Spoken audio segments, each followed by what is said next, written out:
Mm. I'm back. Pa-pa-pum. Ta-da-da.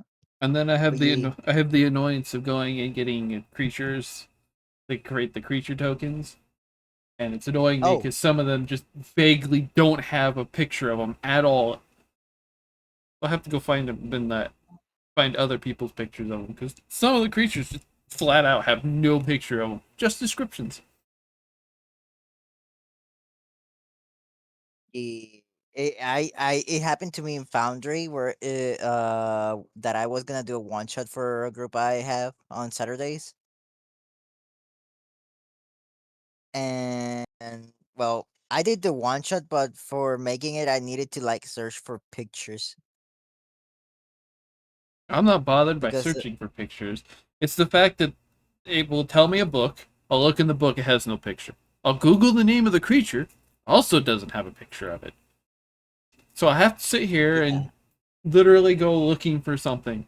Or in some cases, they're for some reason not letting me take the picture that I want to steal, so I just screenshot and call it a day. Eat that copyright infringement. Kiss my ass. But they have no picture in the original book they were released in. They have no picture in the actual adventure that I'm looking at.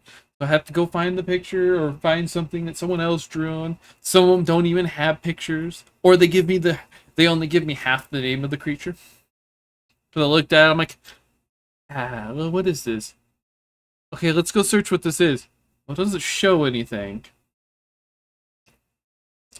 And it has a whole bunch bro. of Hello, unrelated shit. Athena. Oh, Hey, sorrow.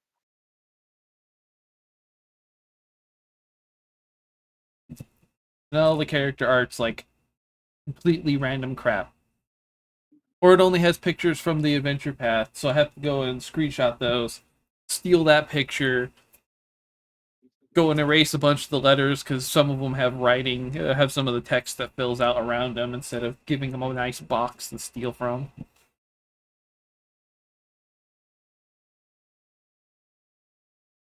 But I've found like 3 creatures that just don't have pictures. okay. Now I can hear shit. Good.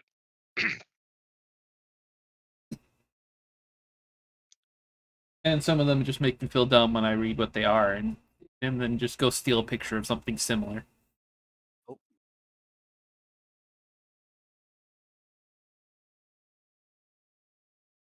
welcome back. Yeah, sorry. Thankfully, they're not important tokens that I need immediately, but still. One day they'll have just all the things sitting around with pictures.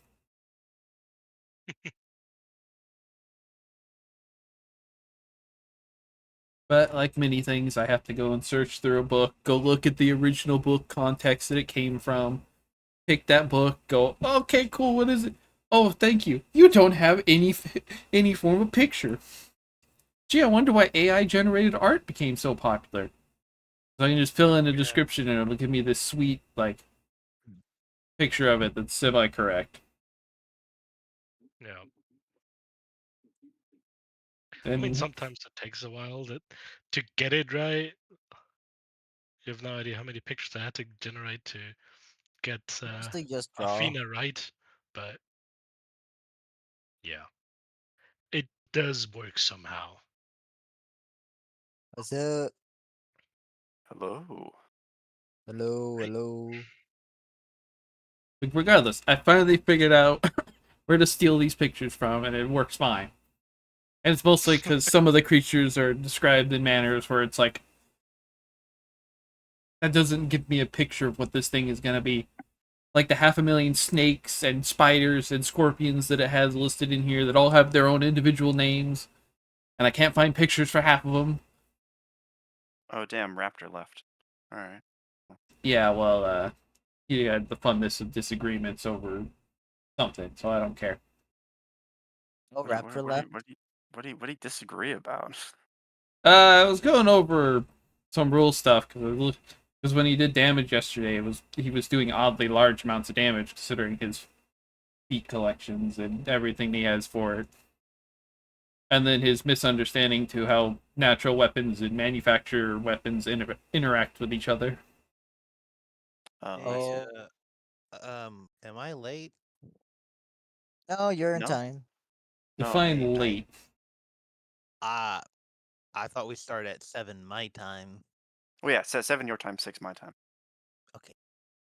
Yeah, yeah. I Don't don't know. worry. I don't fight time zones. Do I look like I'm made for that problem? Okay. I Sorry. mean, I, it's I 1 got I a.m. got here, myself. so Yeah. It was mostly. I think I got myself confused because I saw you guys were talking. I'm like, what? Yeah, I was really trying to figure out if it was the 30 or just the straight 00 on the time, because I may need to leave to do something in not so long, but I thought I might as well be here before that happens. I I do kind of have a question, DM. Well, questions are my favorite. Uh, do you think I might have bitten too much? Because I'm starting to kind of feel like, oh, I'm starting to think I may have been off too much for my character. You're fine. You just take it day by day and sort problems there. I've played worse characters with more things on them. I played an Arcanist Wizard. You really want to see how awful that character sheet looked? That thing was like, I think it totaled to like 6 or 7 pages just to be able to have the character all written down. That sounds awful. Only half of it was like spell books and abilities. Come on. The other half was mostly equipment. Yeah, I don't know if Brasbor is hinting at wanting to change his character, but that might be something he wants to do if he believes he's bit off more than he can chew. It's not that I'm looking at the character, and there was one thing that I thought, oh, was that big of an issue? And I'm starting to realize it might actually be a huge issue. It's the spell failure rate. I didn't Uh, calculate that in because I thought it was like, oh, it's not gonna be that bad. it's prob- I'm almost 50%. yeah. yeah, Um, that is that could actually be an issue, honestly. And It some just of my depends on what supportive, kind of spells you're casting. well, there's a good number of my supportive spells that I don't have as a cleric, but I know them as a wizard. you can always take your as your feats. You can always take that one. What is it? It's not called Warcaster, is it? What is this, That drops it. 2.5? Dude. I don't know. I haven't Oh, played much of this game. I'm trying.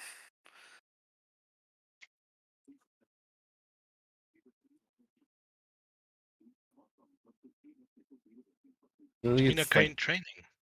I'm pretty sure it's Yes. arcane training. That Yes. helps Yes. with the Arcane. reducing. Yeah. Yeah, and for me, heavy armor is something I kind of wanted. Because for me, I'm like, hey, I'm a dwarf who goes into melee and all that stuff. And at the same time, getting heavy armor would mean that I wouldn't have to put a whole lot of points into my dexterity. So I can have a lower dexterity, meaning I can put more points into wisdom and intelligence, and then a little bit more into strength without really sacrificing a whole lot. I mean, the short answer for you is you can just focus up on like being a cleric and then just use supplements of the wizard for magic items instead. Pick up like wands and potion type stuff and use it as a way to supplement yourself as opposed to using it directly as combat classing. Yeah. You That's do. my You do have a lot of the skills to make. I believe you have the skills to make magic items. So like. Oh yeah. So you actually fit. You might have stumbled into this problem, but you have a good way out. It's one of those I want to be a crafter, mean the items and that's the thing I really doubled down on. I don't know if I would be the most effective at making the potions, but I could throw it in, although I have a feeling there might be other people in the party better suited for that. Because with the build I'm going with, if something's made of metal, it's cheaper and faster to make for me. And if it's mundane and not even magical, anything mundane I could just pump out like nothing. Well, you see, that's where you just add metals to your potions. You see, there's this thing called quicksilver. I love getting mercury poisoning.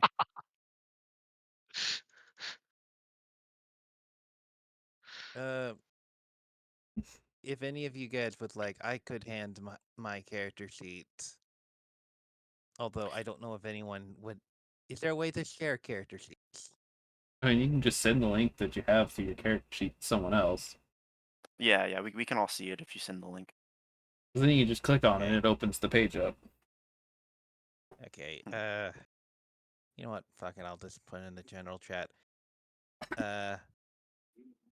I also I don't know if I made any errors, although I might have without really realizing it. It happens to everyone.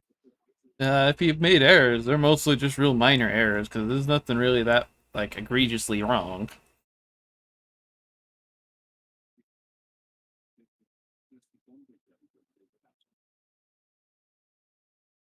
Also, really quickly, I have a question for a game that I'm running, and you're ruling on some things. Um, if you could indulge me for a second. Oh, if you have a question, I can answer. I know like a good chunk of every rules at this point. Of course. So one of my players is playing a Magus, um, and specifically a Magus that is using the took the archetype, which I believe is the Psionic. I don't remember the Mind Blade. There we go. And sorry, this has nothing to do with their thing, but they get spell combat and spell strike. I'll send a little screen cap of what those do if you don't Oh, remember. I can tell you that much. That's Yeah. not hard to do. But but from what my player was looking at, they were See? convinced that the way that this works is you can take your full around action, attack, and you can cast a spell. But if that casted spell is a touch spell with spell strike, you can then make your second attack, which is just going to be sort of, touching the person. Do the spell and then add the damage of that second attack onto it. Am I correct in that ruling? Because Spell Strike as a second level ability, which is kind of funny to know it's a second level of all things to go for, but at second level, Mhm. where did I just scroll? Why do I scroll things stupid? Whenever they cast a spell with a ranged touch from the mags list, you can deliver the spell through your weapon instead, as opposed to using your hand. So you can make you make a instead of the free melee touch that normal spells have, because ironically spells have melee touch on like everything. You just don't think about it too often because most of them will tell you straight up it's a touch spell. Instead, you Yeah. can now make your physical attack, because then you can make one free melee attack with your weapon at the highest attack bonus as part of casting the spell. So when you cast the spell, instead of using your touch, you can now make a melee attack with your weapon, which is okay, I guess, if you really new to it. Mhm. And then, let's see here. If the Magus makes this attack in concert with spell combat, this melee attack takes all the penalties accrued by spell combat. So you still get the minuses from dealing with the spell combat, which, it basically functions as two-weapon fighting. You make an attack with your main hand, and when you full attack, you can make attacks with your offhand. Yeah. And you just incur the normal penalties of -2 because it would be considered a light one-handed weapon. So you still receive the -2 penalties from it. I get you. Okay, I just want to make sure that I understood that real correctly because Yeah, that's 'cause what I had spell come to understand. spell But it was combat very is basically just two-weapon fighting, but as opposed to the normal two-weapon fighting, having two weapons in your hand, you basically have a weapon in your hand and then a spell in your offhand. And then using spell strike, you can now use your weapon in place of it, so you can hold a weapon in your offhand and strike with that weapon, as opposed to just touching someone. I see. So the way it works is you need to still have 2 weapons in your hand. You can't Because just have one. you have the main weapon, which you can make your normal attack with, Mhm. and then you have your offhand weapon. Because the spell strike and spell combat requires your offhand to be the spell casting hand. Because to cast a Mhm. spell, you have to have a free hand. With spell combat, you're now able to put a weapon in your hand and use that in lieu of having to have your hand free. So you make I your get attack with your main hand, and then you can make an attack with your offhand, as per the normal 2-weapon rules, but that offhand now can cast the spell through the weapon instead. So if you do manage to hit, you can sit down and strike someone with it. I see. Okay. Thank you. And then basically it's defensive, and then it rolls off of the basically spell combat rules of defensive casting is what you do. And you get Yeah. slightly alleviated because Magus would seem kind of awkward if it didn't get to alleviate some of those minuses for swapping with people. Oh, yeah, definitely. But you just basically think of it as having 2-weapon fighting. You have your main hand that you slap someone with, and then your offhand. And when you choose to make that full attack, you can slap someone with your main hand and slap someone with a second weapon in your offhand. All right. I'll be right back. But thank you so much, by the way. Forgot to get the niceness of it. Sadly, even if you use that offhand weapon, it doesn't matter because the crit modifiers don't mean shit anymore. The only sad part of that problem.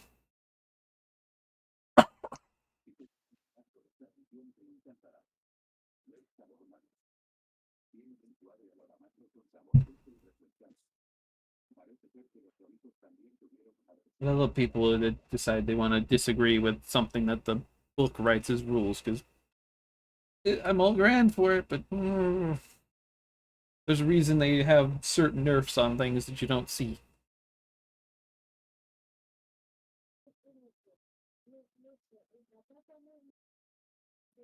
At least up to now, I'm okay with how things are going.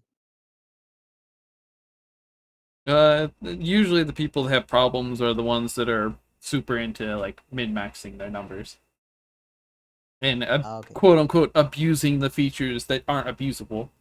Such as in his case, he was trying to use his natural weapon and his weapon together, but the one function that natural weapons lose because you're wielding a manufactured weapon is fun to find out. Because once you wield a manufactured weapon, your natural attacks all become secondary, so they severely get weakened. Which makes sense, because it would be considered the primary attack now, and any natural weapons are now secondary attacks. And that's just simply because you wielded a manufactured weapon. It'd be like having a claw attack and a bite attack. Because you have that claw attack, you lose the benefits the bite attack was having before you had it. Because the one benefit he was really emphasizing is the fact that natural attacks, when you only have one, and exclusively when you have one, it does strength and a half damage, as opposed to just strength damage.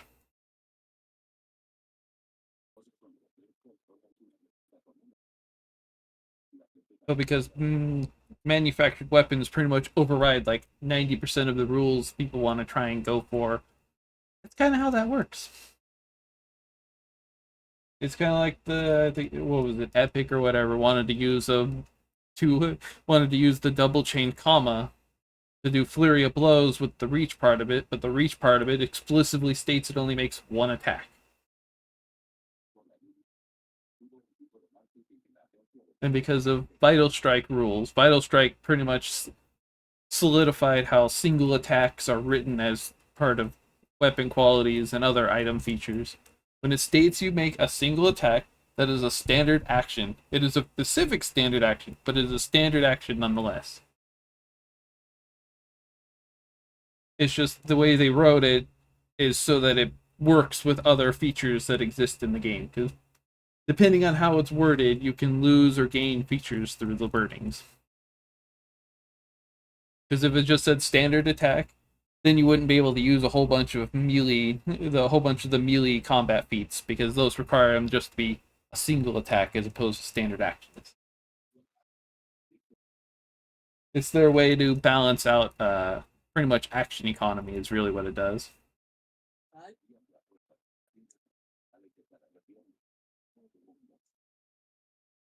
But that's what most of the rules balance out is action economy.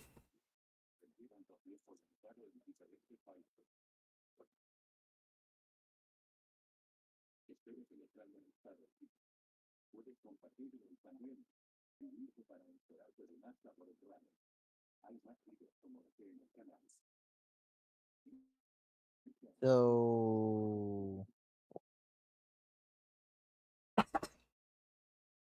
Let's see, because then we go based off what was happening last time. Because last time we went through the lovely city of Wati. We met our good friends, the competitors, the quote unquote competitors you guys have now described. Granted, they're not actually competitors, because this is not a sport to be eating over stuff. But, you know, you guys think of however you feel to think about it. Then we made our way all the way to the lovely, I guess, tomb or mausoleum, however you want to refer to it, of Ekatep. we Got a fought little some bit. scorpions. And then you guys got to beat the local wildlife. Some pretty big scorpions, too, because those things were 3 feet long. Very huge. I almost got poisoned twice. Maybe you should wear better boots then.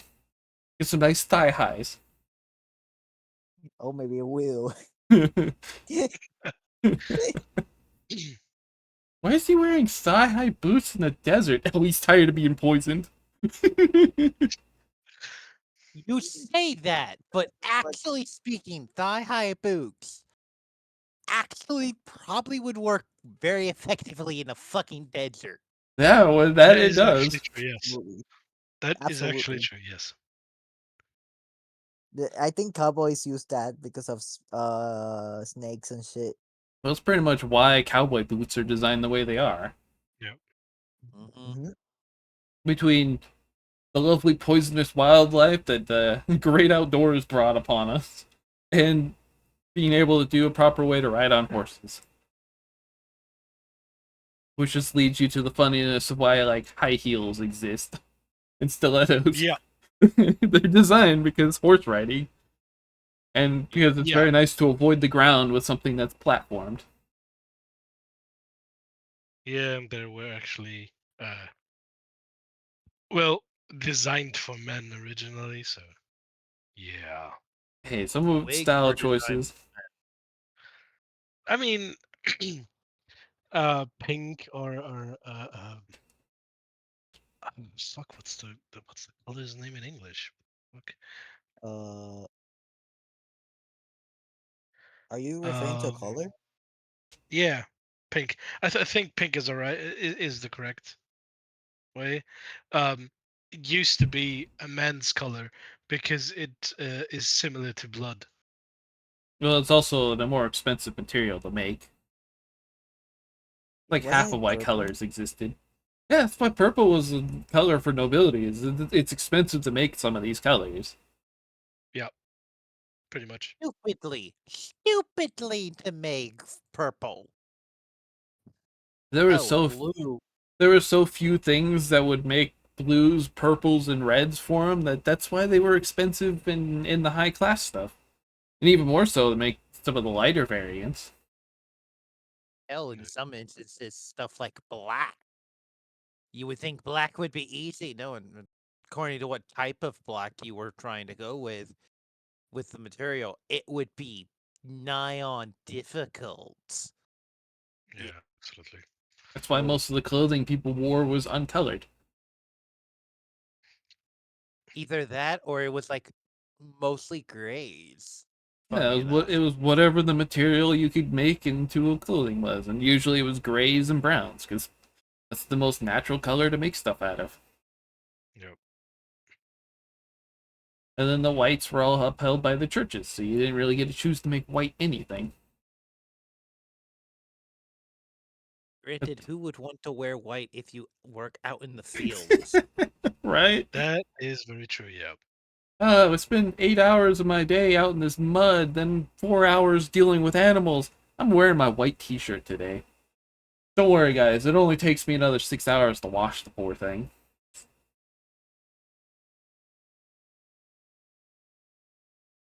God, getting a t-shirt all muddy and then give that to someone, go and clean this for me. Hey, that's what the rich could do. Yeah, pretty much. Pretty much. There's a reason they had ye old hand-washed clothing so often. Of course, that's also part of why their clothing wasn't really colored too. Is it went out, it would come out in the wash because of the way they wash clothing.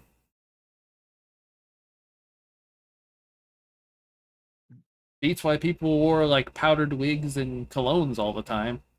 That makes you feel really gross to picture.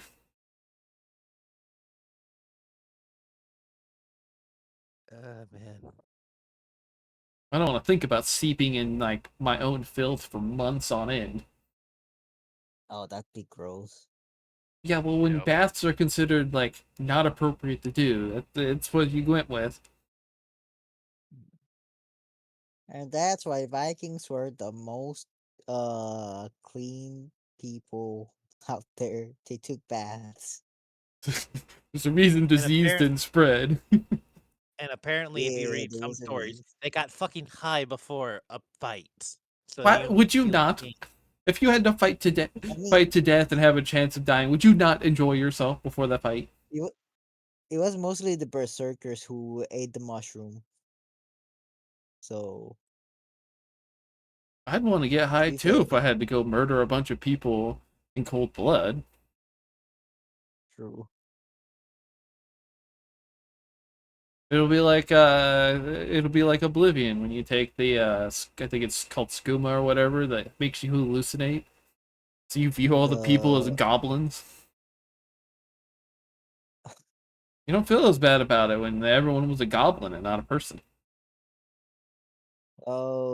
everyone's a goblin. So when would we? Are we still waiting for someone to get started? I think Daz is gone for now. For some reason. Yeah, I think we're waiting for Das. Also, DM. I was looking into something, and as soon as I found something that I was like, ooh, oh fuck. Uh, okay, how can I say this without sounding bad? I have a particular race in any game that has this particular race. I like to play it, and I just found in Pathfinder 1, uh, yeah, kobolds are a thing, and there's even subclasses for them, and I'm like, oh, Yeah, oh no. Yeah, kobolds were always a thing. kobolds have been around since D&D 1E. They were even Yeah. accessible as a playable race since second edition. Mm-hmm. The only trade-off is they have abysmal stats to live with, so they're literally I mean, accounted for as like 4 race points, when an average race goes for around like 8 to 10. mm-hmm. And ooh, okay. I was looking at like what kobolds, and apparently there was a subclass for like or an archetype or fighter, I think. I looked at it and went, oh, oh no. Oh no, this is looking real good. Oh, don't worry. 3.5 made kobolds really dangerous to go for, because when they did a dragon bloodline book, and kobolds fell under it because instead of being reptile blooded, they became dragon blooded, and through that you could get infinite damage. Yeah.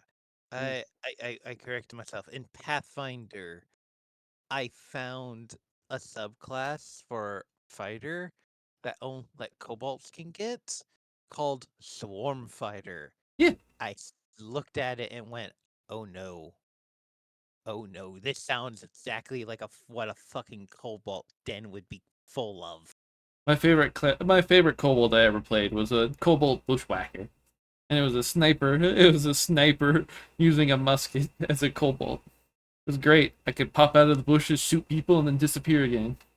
Because I reduced the minuses from hiding in combat by so much.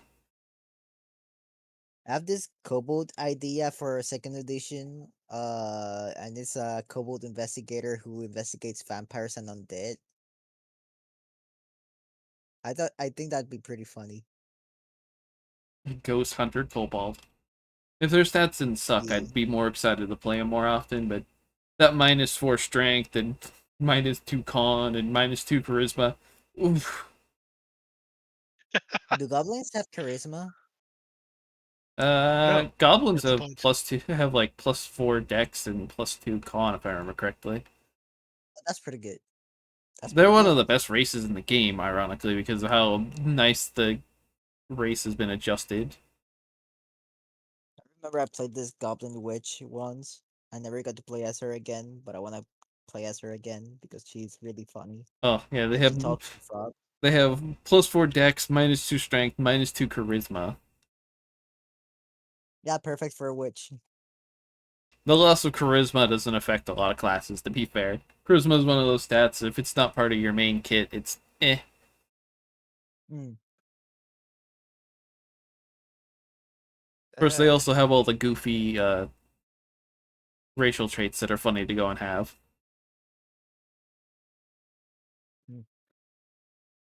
I'm mad that I cannot make a tiefling officially in second edition. Like you could, but for some reason you can't anymore, and you have to go with Asimar for it, or something like that. I don't know, I don't look a whole lot into looking at this one. I mean, I'm pretty sure they have almost all the elemental races anyways. Mhm. Because that's all really a tiefling is. It's just a human with background the same way an Ifrit has. Instead, it's being from the 9 hells instead of an elemental plane. Mm.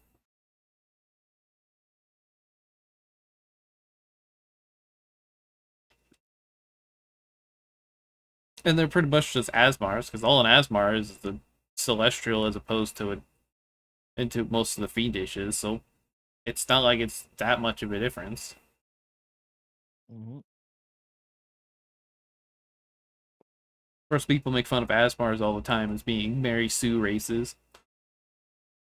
But what else are you gonna say? It's a creature born of celestial blood, and it's good favorite everywhere. You know what's a good way to play an Asimar? Oh no. Using their evil Make an variations? Asimar wizard. No, make an Asimar wizard and be Gandalf. Fair. I mean, You're not wrong. You're not wrong. You're that's the not. point, man. Like, come on, it's the perfect way to play an Asimar. You're the funny thing is that's actually accurate. That's actually fucking accurate to what he really is.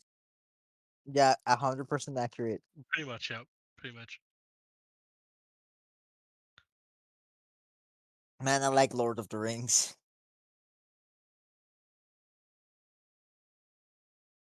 I just rewatched the original trilogy and the Hobbit trilogy, and I think I'm gonna watch the newer one, the newer movie, the animated one that came out. Whatever you do, don't even think about looking at the Amazon one. Oh no, I was not thinking on that one. Either way, it's not canon neither to the books nor to the Peter Jackson movies, so I'll just ignore that.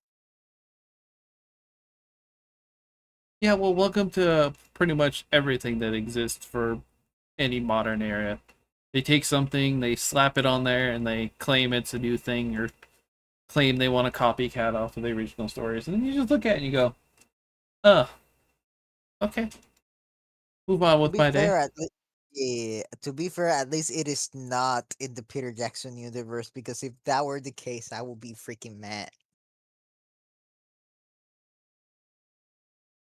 I mean, to be fair, most of the stuff that has background stories are usually just kind of crammed in there to make you go, oh, that's great. Congrats on your background story, Ed. amount of video games that get essentially prequels to something when they've had like 7 different games that come out of there and have very well established storylines. And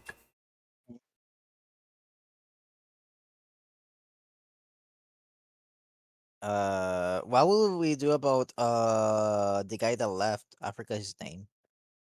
A Did Raptor. he leave the server or just the game? no, he got mad and he left Oh. because everyone loves having to deal with people who are mad when rules are written a certain way and don't get the way they want it to make use of it. And who Hmm. was he again? What character was he again? He was That's a just two he thing. was the paladin tiefling.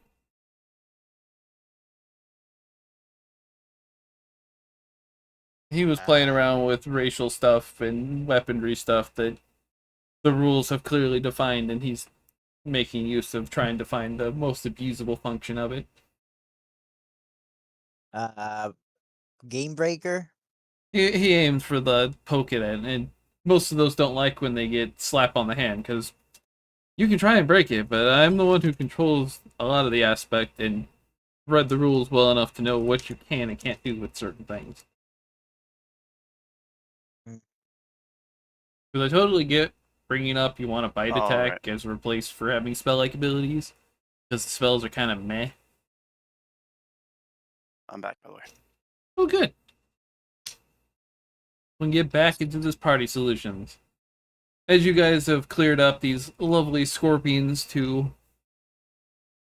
pretty much most of them, I think, got squished or slashed in half, so there's not much you can deal with them.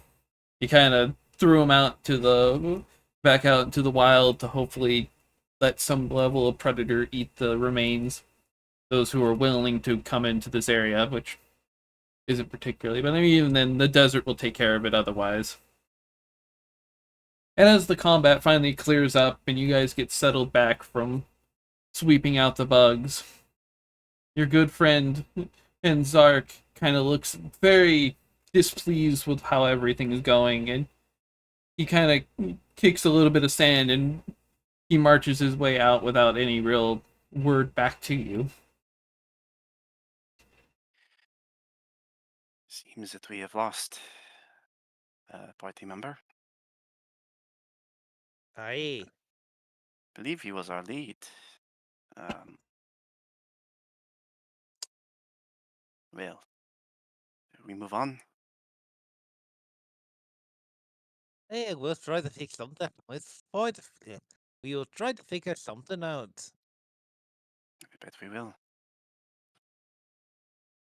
And as you guys turn your attention back to the next room over the very noticeable pit in front of you is very obviously not a distance you can probably fall down to it.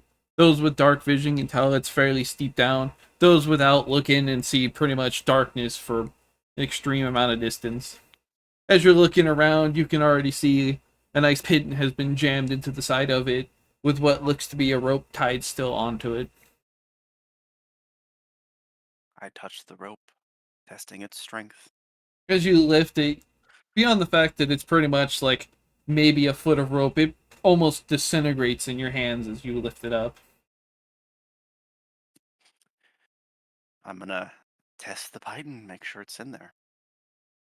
You give it a kind of like jiggle and pull, and this thing's whoever's jammed this in there has jammed it in fairly well. It's stuck in it almost almost to the point where you'd take a lot of strength just to pull it back out. I'm gonna get this hooked up. I'm Let's see back. Did what's I miss down the hole. anything?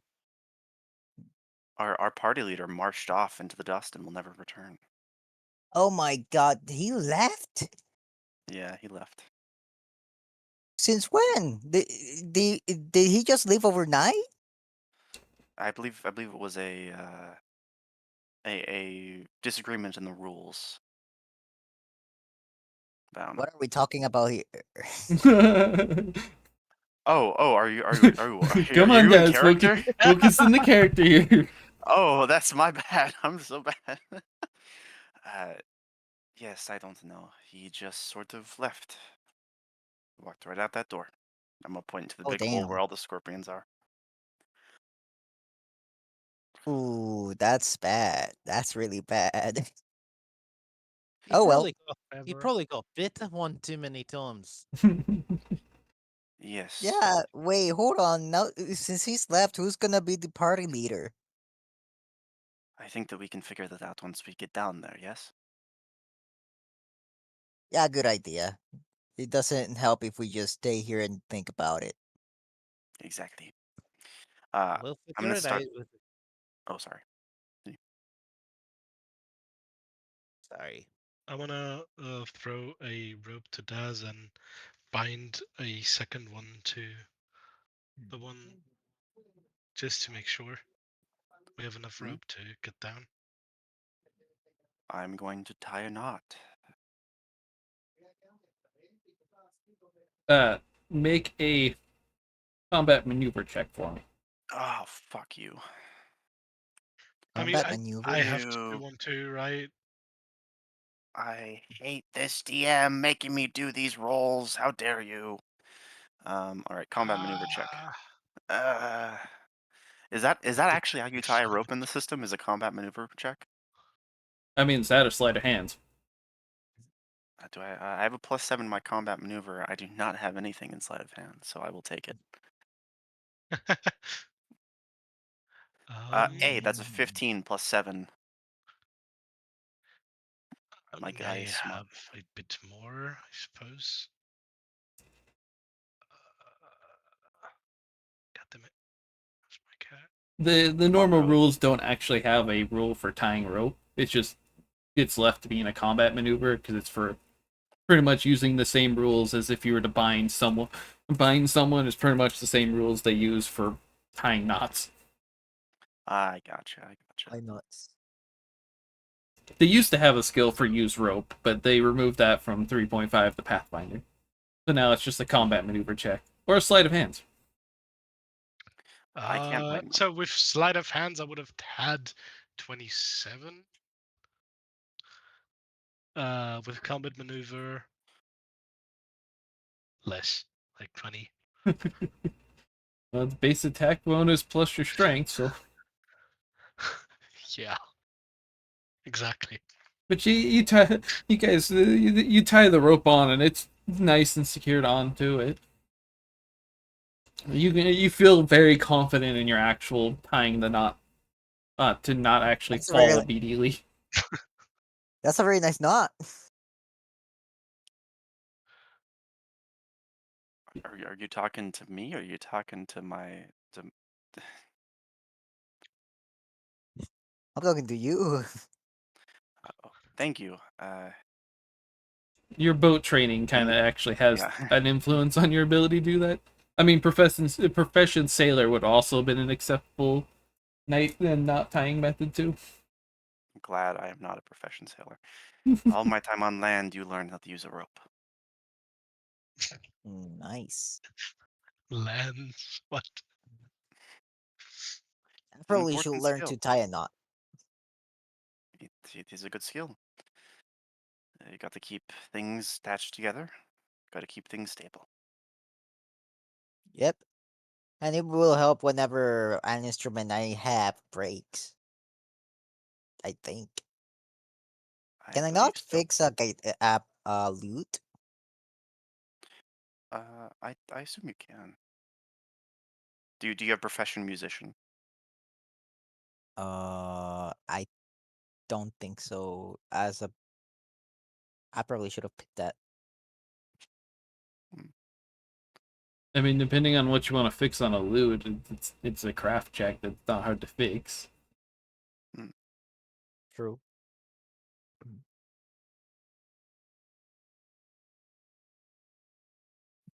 And I'm assuming Daz is gonna jam his pitten in to provide another rope source, or are you just gonna? Oh, Do I well, I have any thought rope? Oh, I uh, didn't buy rope. I was gonna say didn't the what's it called? Didn't the wait? So provide another rope source? What do you Because mean? Athena tied rope to the pitten that was there. No. I tied 2 ropes together. Oh, you tied two ropes together. Oh, you Yeah, had too and short of a so yeah, rope. I gotcha. Yeah, and so then I tied the first rope onto the python. Gotcha. Yeah, well, you can, at least we know those are trustworthy ropes then.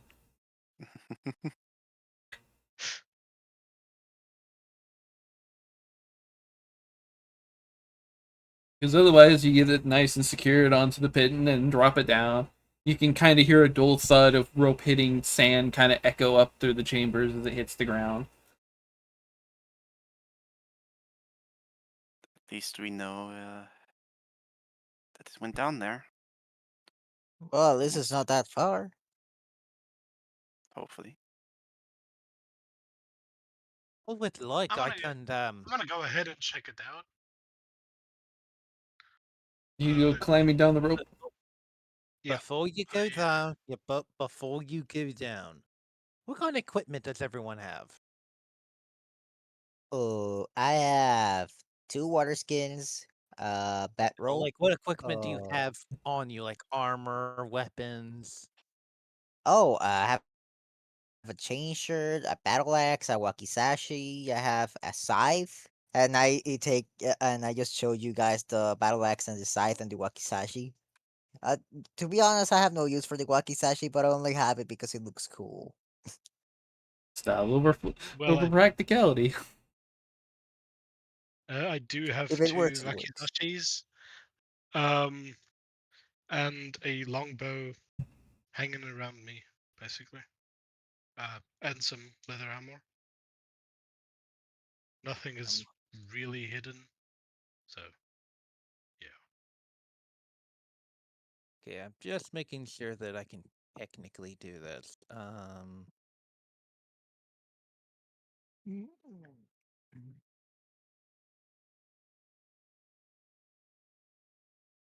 All right. I'm basically looking to see. Okay. Hmm. Any of you guys have a? Am I the only one that has a shield, or like a Uh, weapon, or you actively uses a weapon? Uh, I use a what's it called?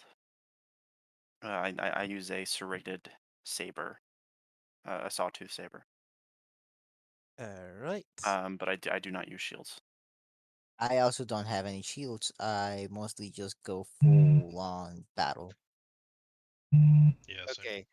I look at the saber and go, "Oh, I might be able to upgrade that really quick to give you a little bit of light." If you believe it would help, then yes. And I will hold the blade out for him, not in like a threatening way, but just in like a And I will take your help, threatens with blade. okay, just we are at level 3, right? Yeah. All right. I'm trying to make sure I have this right because I think basically okay. 3.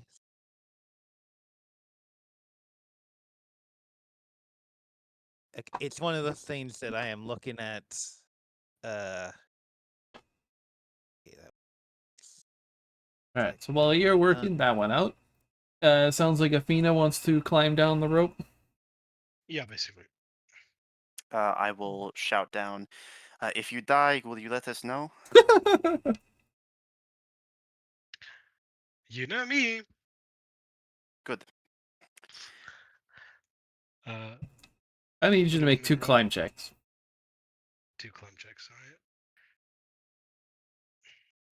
Oh, our dense dwarf may Can have been I through something. use acrobatics for that? No. It would be a climb check. You're climbing down the rope, it requires a climb. But come on, you Well, can acrobatics. I mean, I can do acrobatics on a rope, right? You're gonna need it when you fall. Yeah, probably. I mean, I've got a 9 for the first climb check, so yeah, I'm gonna need my acrobatics now. Yeah, make an acrobatics check for me. By the by. Oof. 22. Yeah, as Athena looks at you confidently, You know me. She goes and grabs the rope, and then you just hear as her hands like slide straight down the rope. You managed to Ye- catch yourself fairly well, but Don't die yet. Do you need help? Are you okay? as I'm as good. I'm you good. as you hit the ground, you land on your feet and absorb the impact fairly well. But you take 10 points of damage as you just slam into the ground. No, I don't think so. Give me a second. No, I don't. A nimble faller. Give me a second.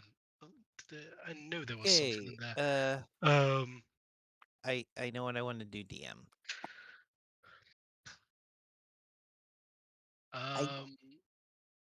Right.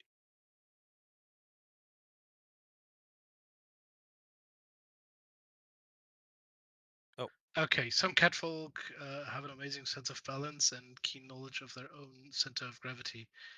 Catfolk with this trait land on their feet even when they take lethal damage from fall. +1 CMB. Okay, no. Alright. Yeah, with Nimble Faller, because normally when you would take lethal damage from falling, you automatically will fall prone. Nimble Faller just negates the fact that, when you hit the ground and take it, you'll still land on your feet. And then you get a CMD bonus against being tripped because at the same time you also have that sense of balance to prevent it. But it just means that when you fall, even though you've taken lethal damage, you now still land on your feet. As much as gravity still fights you on that one. I need to get the owl bear open. Oh well. How is it secure down there? I scream. I look around.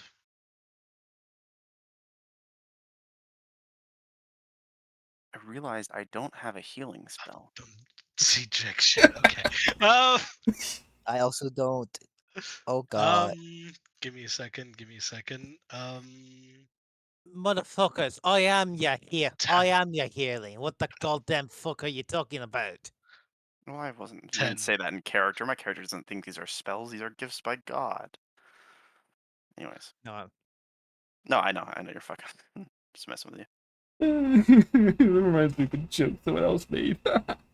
Sorry, it's just a funny joke. So, Do you have dark vision? yeah. Just making sure, because if you look around in the dark, you're not gonna see shit. But since you have dark Yeah. vision, as you look around, mirror images of warriors in the side profile facing inwards are carved into an ornate pair of stone doors to the west. Let's pop this open up. So you know where you're looking. I will be right back. But to the west, there's ornate doors here, and inside carvings of warriors in a side profile look. The figures depicted wearing padded armor with a scarab-shaped shield on an arm facing the viewer, and a raised khopesh aloft in the other. As you look around the room itself, you notice a crumpled humanoid body that lies directly in front of the door. The hint of decay hangs in the air, and dried stains mar the stone floor under the body. And above you is, of course, the shaft itself, from which you came from. I'll pick up a torch, like I have a burning torch with on me, and ignite it. As you light it up, you can definitely tell that this was a room that was basically used to work as a semi-automated trap in and of itself. It's intended for those who fall into it to not go back up. But as the rope hangs loosely down, you assume you'll be able to climb fairly easily back up. But at the same time, your fall kind of demotivates that claim. Kinda. Right. So I'm looking around and yell up, basically. What was it? All right. No. Huh? All right. I'm gonna yell up. It looks fine down here. There's some dead guy here, but I don't think anything's about to happen here. So you can come down. Okay, I'll be next. I'll Yeah. go down next. Okay. Do we need to make So any saves by going down? If you choose to climb down the rope, I need you to make a climb check. that's what I'll And do. Climb Yes. check.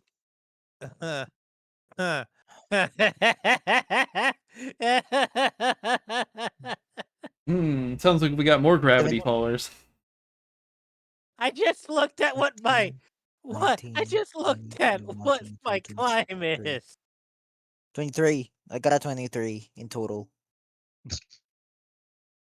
As opposed to Athena making her choice falling down, Goran makes a nice nimble, like you see that like that sliding around a pole, but using the rope as he goes all the way down to the bottom. In his nice flourish of fashion, arrives safely down. And as you look over at Athena when you land down, you notice that she's a bit haggard from the fall. Oh, damn. Are you okay? I'm alright. Okay. What? Looks like someone is dying though. It's a dwarf with No, full armor. I want you guys to understand this. Okay, I'm back. My armor is not the greatest. My armor is decently well. What'd I you don't get? know why. I don't know why the bot has this. Wait, what's going on? Watching people fight on gravity. apparently on the character sheet, I think I know why it's like this because of my armor. I have a negative to Yeah. my climb check. I have a -4. Did you? I did you fall? rolled a 4, meaning my end result is a 0. I tried to climb with the rope. Most likely, I'm falling on one of you two. Yeah, by the way, Goran, can I get you to make a reflex save for me? Oh, Is there any way that I can, since I'm still at the pit, I have control of the rope. Is there any way I can help him or no? Uh, Just doomed. as you watch him grab onto the rope, he basically, you picture like that's that Looney Tune 11. esque of him just sliding straight down uncontrollably. That's an 11. I got an 11. All right, so I can't do anything. And Brasbor, can I get you to make an athletics check while you're at it, or the acrobatics check? Who? Brasbor. It's Oh. He's not fire probably attack. making that either, but That's also a negative for me. In fact, it's actually a bigger negative for me. yeah, it's your deck sucks. Oh god. Real high. Fuck you. What happened? What? How? I- How did? I rolled oh, a God. solid 4. Oof. As Daz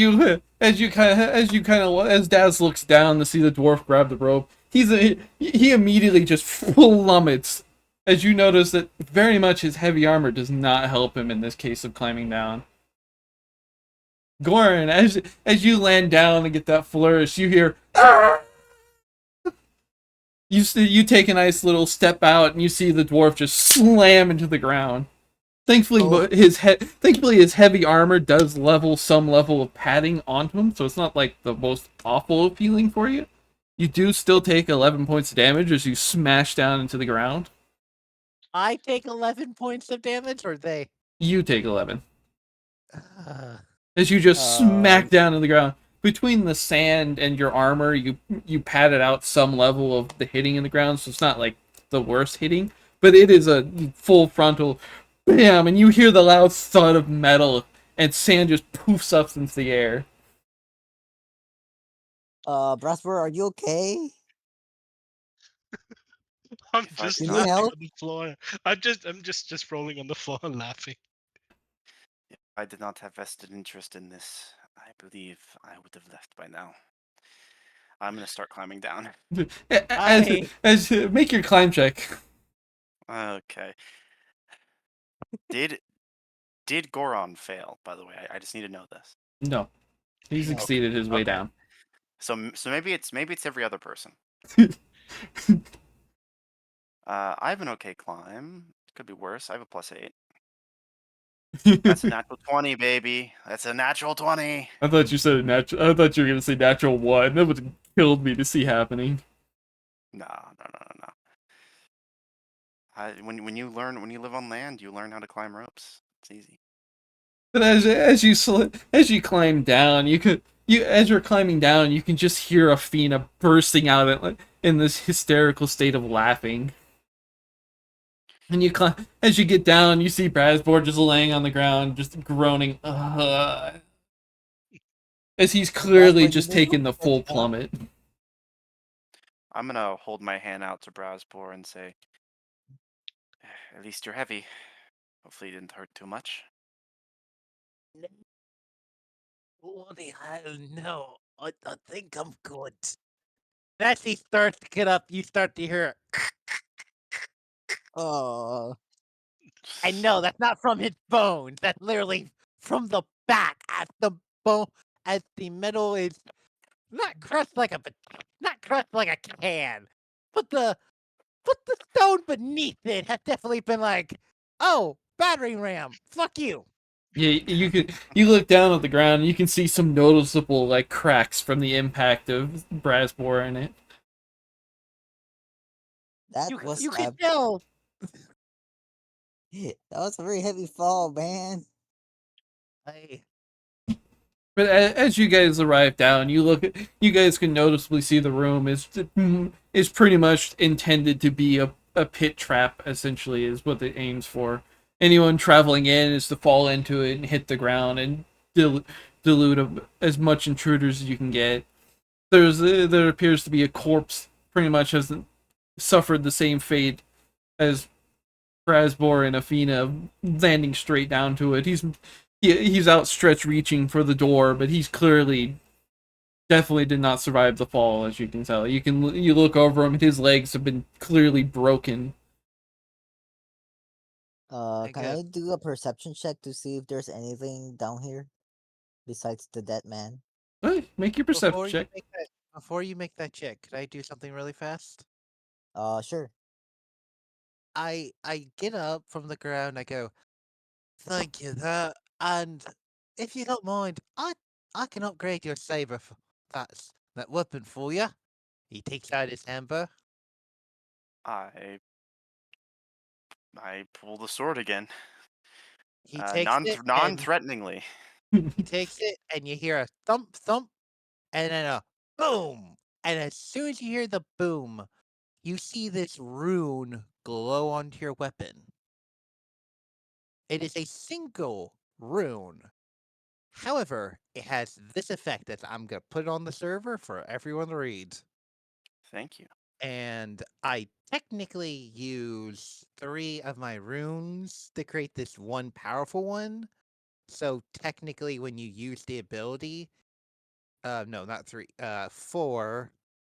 So that's 20 feet. The burst is 20 Nice. feet. And I then will. And at the same time, it lasts for 3 hours. I will say thank you, and let's hope for all our sakes you do not go dance with demons. And I will give us a prayer to to the to the Lord and Savior, even though that's not what his title is. Goran, make that perception check. Okay, we'll do. Please give me a good roll. 14 plus 15, 15, 16, 17, 17. As you look around the room, it is clearly just an empty room. There's sand from most likely the previous what it looks to be the previous intruders that have come in, but it's empty bar the corpse that's hanging out by the door. Okay, this room looks secure from like Afina said. Fair enough. Does someone want to degrade our first corpse? And I'll point towards the robber, who I assume is the treasure thing, right? Yeah, Mm, I wanna wanted take a to. look. I could What? take a look. We shall both take a look then. Mhm. Can I make a perception check on the corpse? Exactly. yeah. You can make your perception check.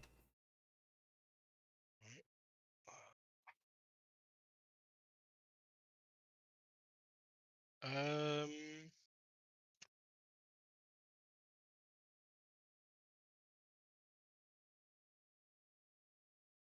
21.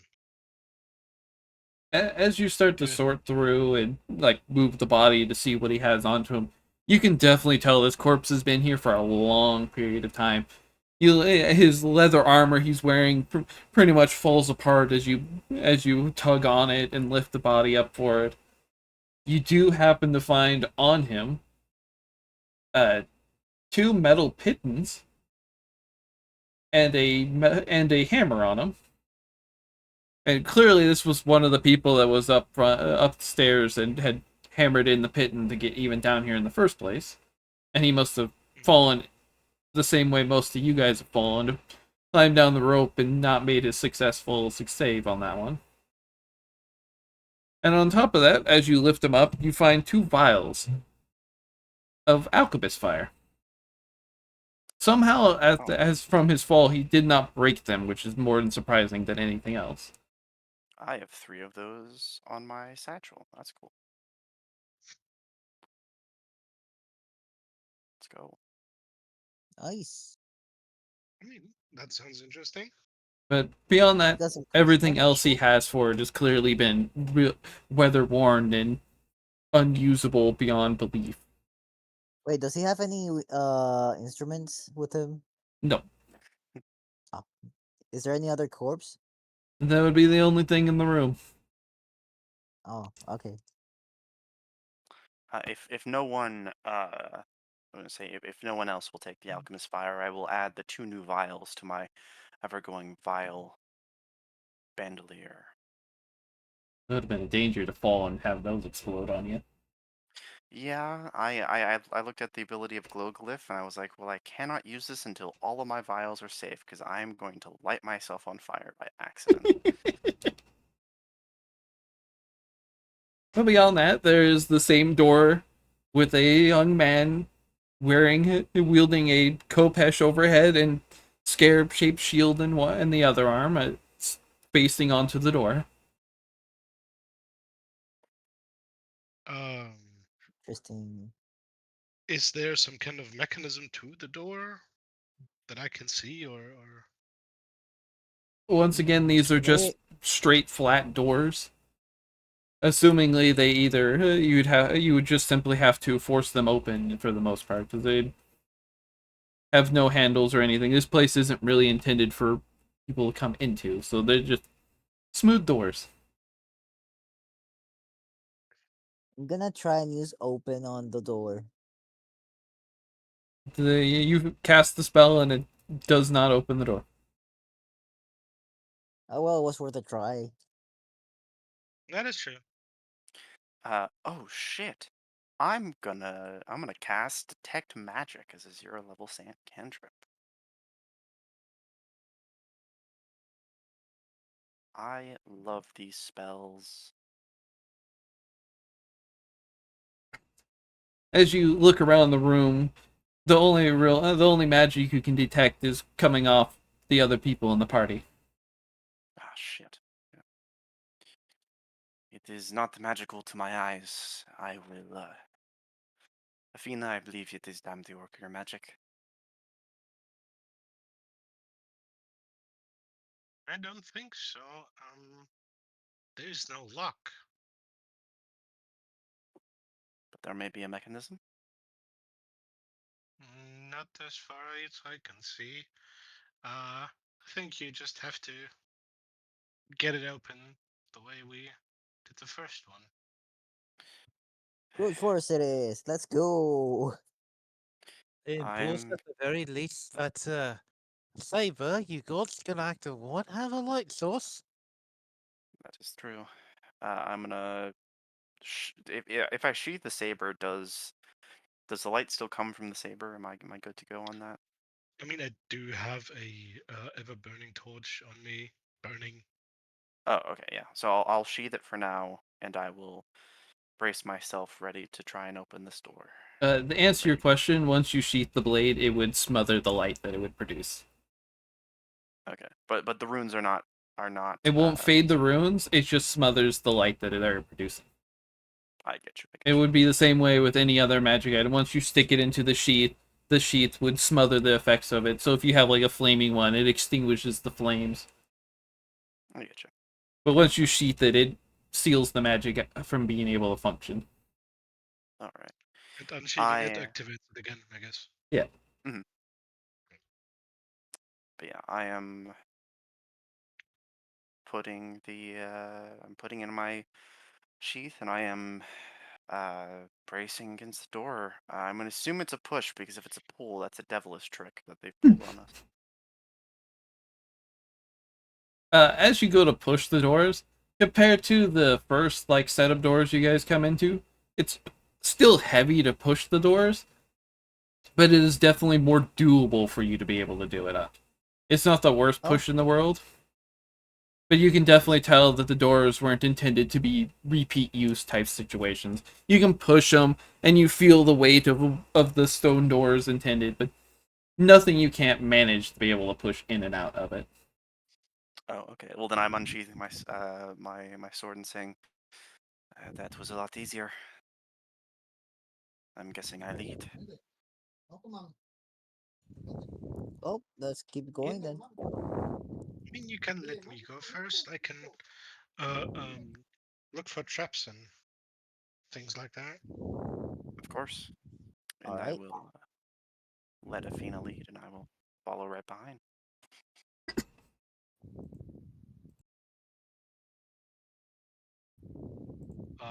So yeah.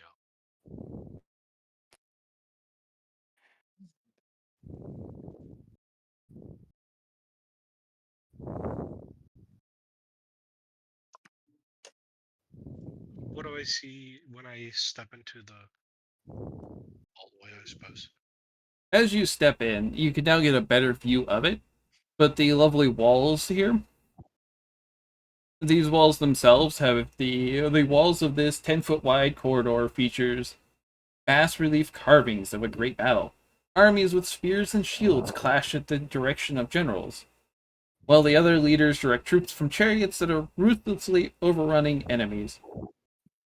The doors at the doors down at this far end here, and you can remember from these doors themselves, it is depicting it appears to be the same man as the doors were depicting, but he looks to be a little older than he was before.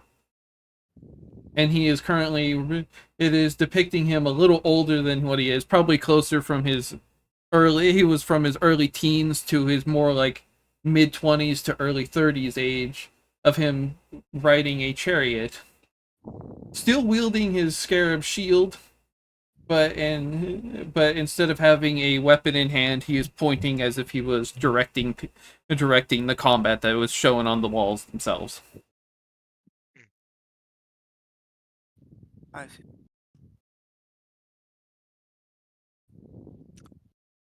And with detect magic, do I sense anything in this room? You do not see any magic.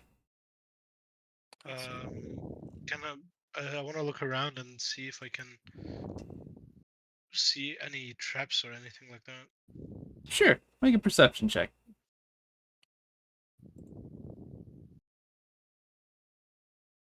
26. As you give a look down the hallway and look through the walls for it, it becomes very noticeable it's kind of haphazardly, but right towards the front of the door appears to be some kind of pressure plate. Okay.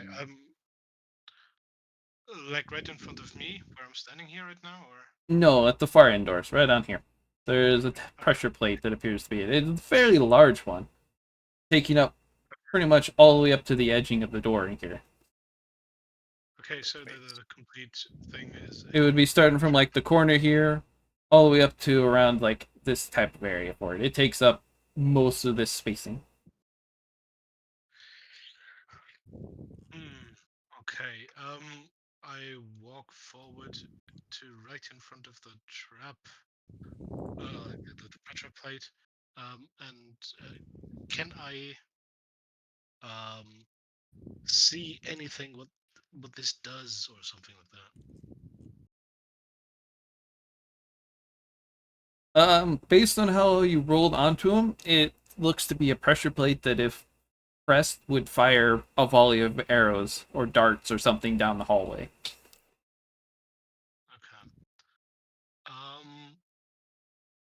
Do I see any holes where those darts would come from? From what you can tell, it looks like it would just come from between the walls that would come into it. It would fire, and it would fire a volley through the whole hallway Okay. for it. Oh, I see.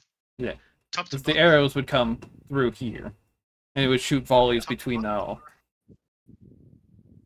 would it be completely top to bottom, or is there, I don't know, a slight gap on the ground or on the ceiling or something?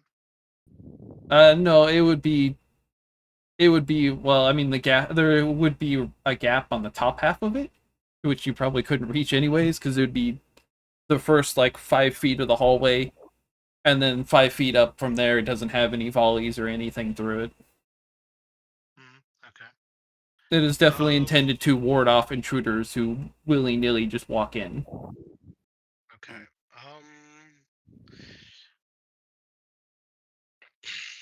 And then I tell the Goran, others about my Goran, what are you Yes? doing while they are looking down this hallway? Does he warn us about the trap? Yeah, absolutely. I tell them that there's a pressure plate right in front of me, and probably there's gonna shoot some darts through the hole. Well, I'm probably before I enter, I should probably also do a perception check I mean, if you want. just in case. All right. Okay. I'm gonna 16. slowly. That's an 18. 18.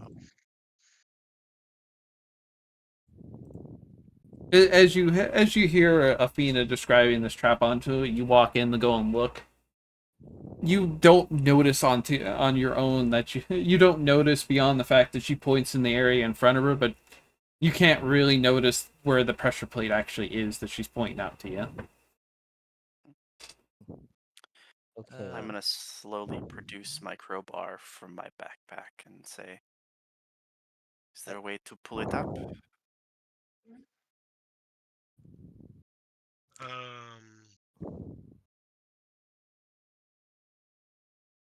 There I'm must not be a sure. way to I do would that.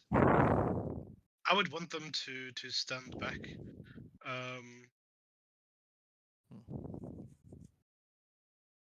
Okay. And Maybe I should just we'll go try back to to. the other room and just Yeah, look from there. just go back. I'll try to disarm the trap. If you would look, I got a tool over here that could help you out with that.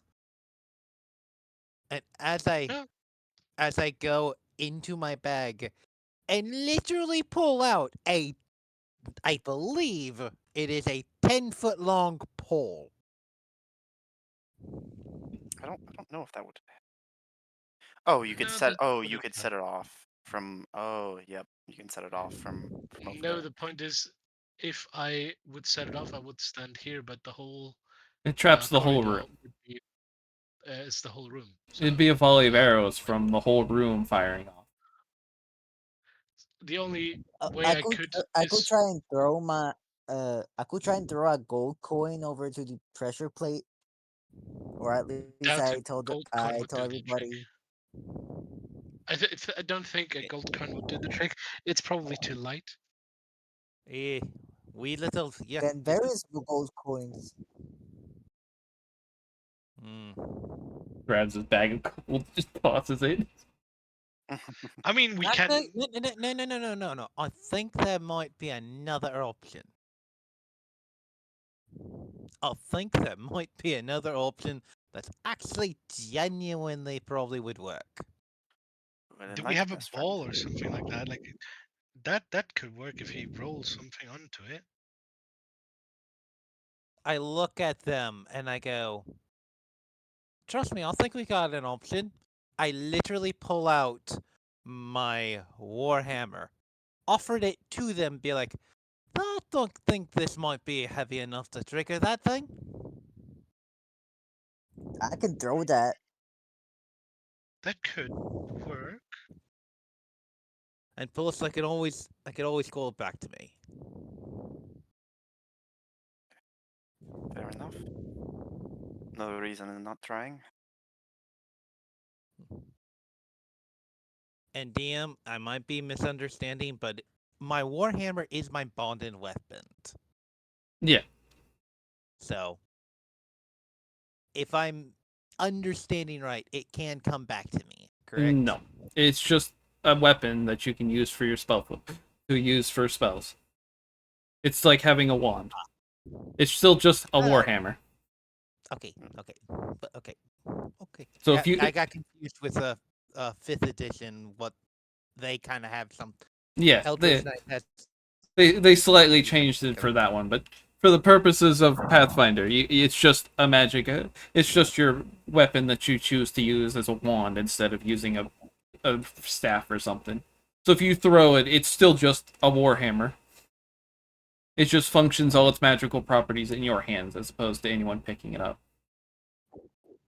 I'll still hand it to him Okay. because it is 15 pounds, which for some races that would actually be considered heavy. Well, yeah, 15 pounds for holding a weapon, you know. For a warhammer? Warhammers are only like I 5 think I pounds. can handle it. Well, yeah, heavy. Yeah, that's why I said heavy for a weapon that you were holding. Yeah. Warhammers are not. Well, in real life, they're only like 5 pounds. No, I don't- in Pathfinder it's 5 pounds because they're a weapon consisting of a wooden half and a heavy metal head on it. The head may be a single, like a carpenter hammer or like a sledgehammer. They're designed to be held with one hand. It's like having pretty much a mallet in your hand. Is essentially what you have. Okay, I might have gotten confused then.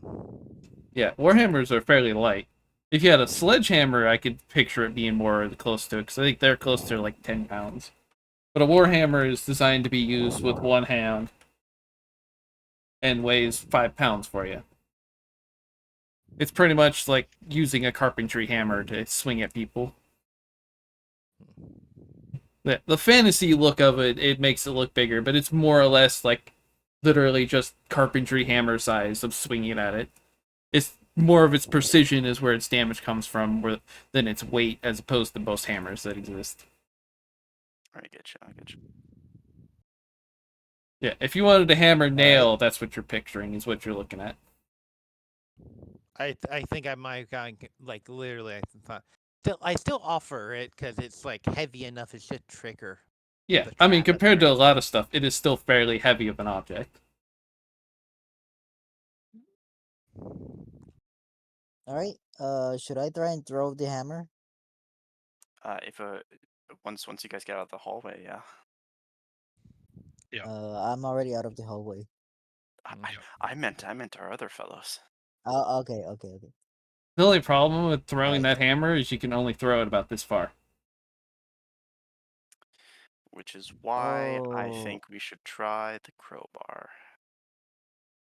Since the warhammer itself isn't designed to be thrown, it can only be thrown 5 feet to a maximum of 25 feet. with its awesome -20 to throwing it. Hmm. Or You have minus, anything lighter?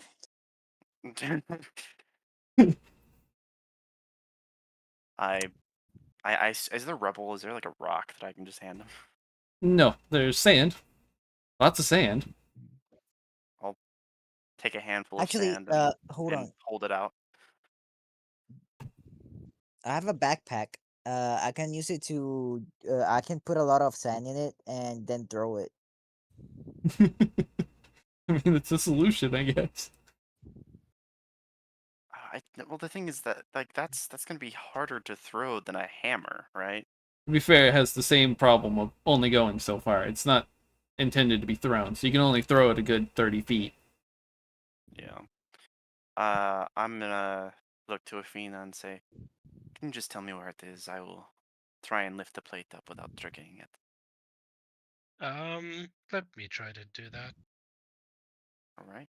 I will hand the crowbar to Athena. Do I actually need to use a crowbar, or can I use my what's it called? Thieving kit, thieves kit, to actually disarm the trap? In this case, the crowbar and the thieves' tools would do ideally the same thing. All right. So it really doesn't. Okay.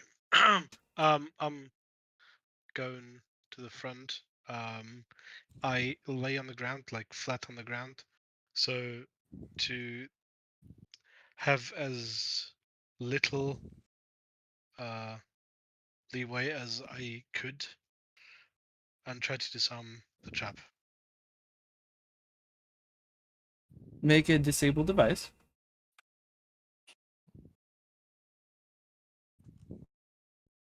Decent enough. 20. As you're laying down and you feel that nice prying up to it, you hear a solid click. Oh, Oh shit. oh no, that doesn't sound good. And Um, assumingly you kind of just freeze up in that, uh-oh. Yeah. I'm trying to roll to a ball again to have as little Yeah. As you lift it surfing up, basically you hear the as click possible. and you crouch far down and freeze up. Get that nice glance of your eyes looking back and forth. You feel the seconds, 1, 2, and a few seconds later, nothing happens. Okay. Huh. I look up and look around.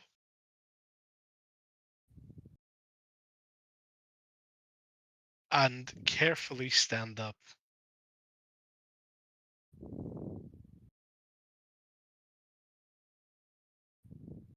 Uh, Still nothing happens. Apparently. Okay. Um, Mm. looks like we're good. Aye. Yeah, I but you tell almost guys failed that check. Hmm? You almost failed that check. Yeah, figures. Hey, You rolled just um, what you needed. Yeah, figures. Figures. Right. Okay. Um. Then I examine the door. As you hey, approach, what's up? sorry. I was going to say, before you go knocking on the door, you disable the trap. But something tells me we can look in these walls to see if there's anything here. Might be a pick or something that we could use. Could be more poison. If you wish to stick your eye near a hole where an arrow goes out of, be my guest. I mean, It's an accurate way to describe he's that. got a point. He's got a point on there. Okay. DM, could I do something right now? Okay. Can I do engineering to figure out a way to get anything out of here without damaging myself? Like, would I have knowledge of how to do that? From what you can tell by the wall, even without having to roll anything, the wall itself is a pretty much a solid slab of stone that has been drilled out holes into it. So to be able to get to where the traps actually have like their, I guess, crossbows would most likely be, or darts, the dart guns or whatever is behind it, you'd have to smash the wall open. I. Do not start smashing that wall while we're all still in the area of the trap. You are going to set it off if He looks at you and goes, "I'm not being I didn't say that in character. I'm saying that in person. okay."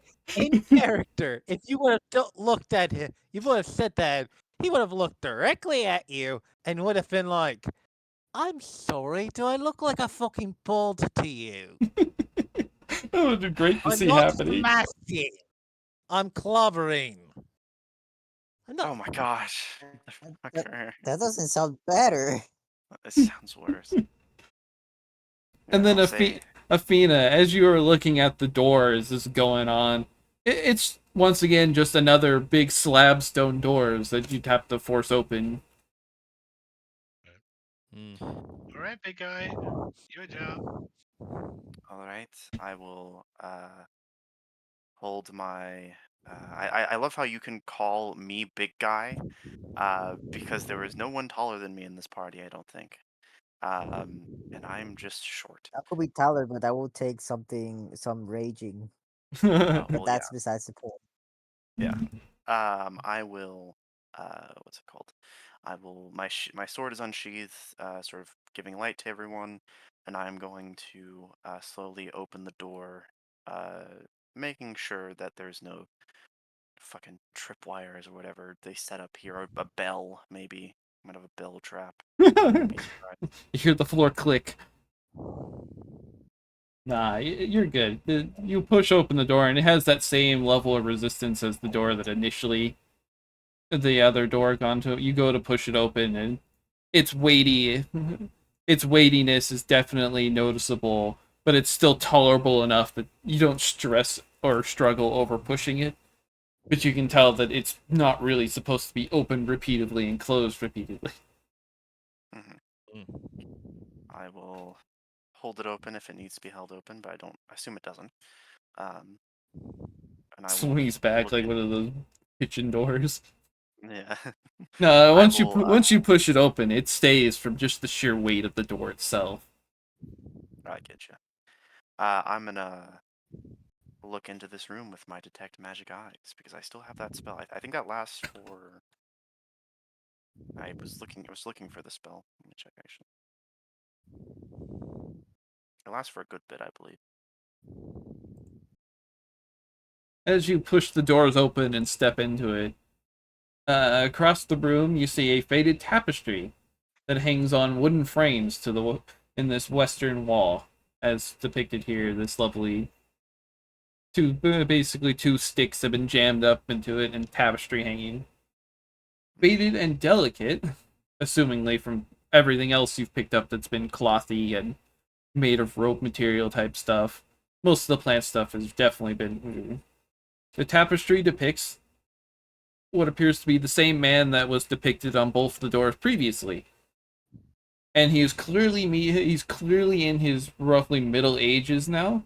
He's definitely into that 30 plus category of aging. You can see that he's starting to gray hair and everything. And in addition, he is also accompanied by a woman and two children, with a small estate depicted in the background of the picture. To either side of the tapestry are two small pedestals, upon which two dead and preserved cats are. And then there's now double doors to the north and to the south. I will do the praying gesture as a sign of respect to the dead cats, and I will what's it called? I will look back and say, we have a warlord turned family man, uh, but I believe it is safe.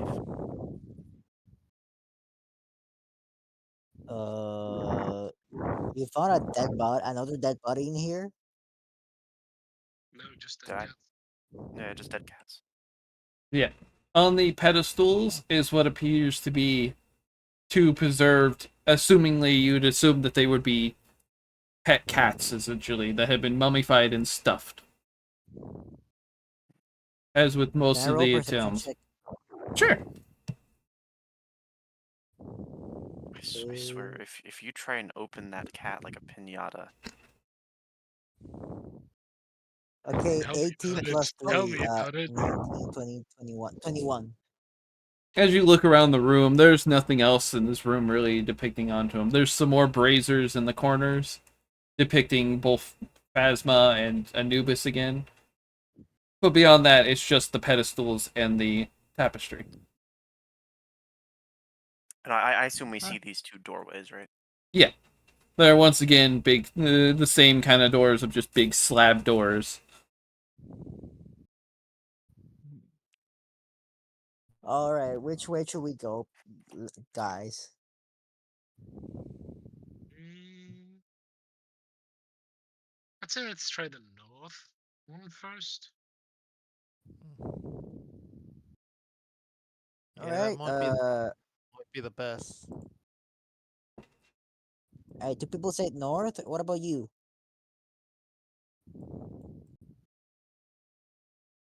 I love that it describes how the cats were mummified. Yeah. You could tell whoever wrote that was a cat person. I guess, considering they're described as they were strangled then mummified, so that they would accompany their owner to the boneyard.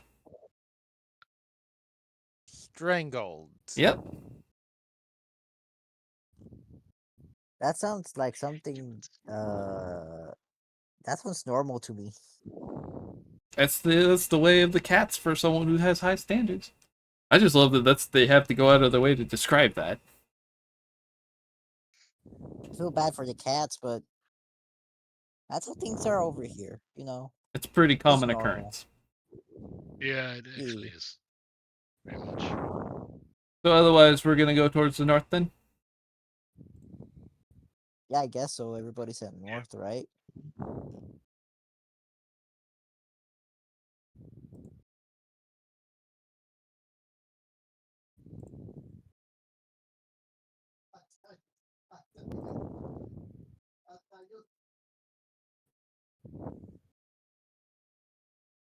You gonna try and open the doors? Yeah, I'm gonna try and open the door. Actually, before I do, I want to cast open to see if it works. If not, I'm just gonna open it with brute force. As you once again cast the spell, you feel it fail to be able to open the doors once more. Okay, I'm just gonna open it with my bare hands. As you push open the doors, it's not the like greatest weight in the world, but it is within a manageable for you to open it up. There's another door. You open up, and it's a nice stairway that descends down to another set of stone doors. I'm gonna make a perception check to see if there's traps. Sure. Roll your perception. Oh my god, I rolled and it fell where it didn't. Are you serious? On that 20? Okay. Is that you can nat 20 on per sec on this? Yep. Yeah. I'm pretty on the perception check. 23 in total. As you look out on the the stairs, you can tell, from what you can tell, there's nothing really there to be worried about. Okay, guys, there's nothing down here. Let's go. And I'm gonna try and open the door with my bare hands again. I'm just gonna. Is Brasboar going to be doing anything?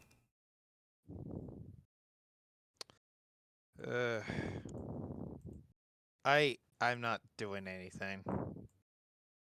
Follow up, and you see the doors open up to another staircase, descending to once again another set of doors.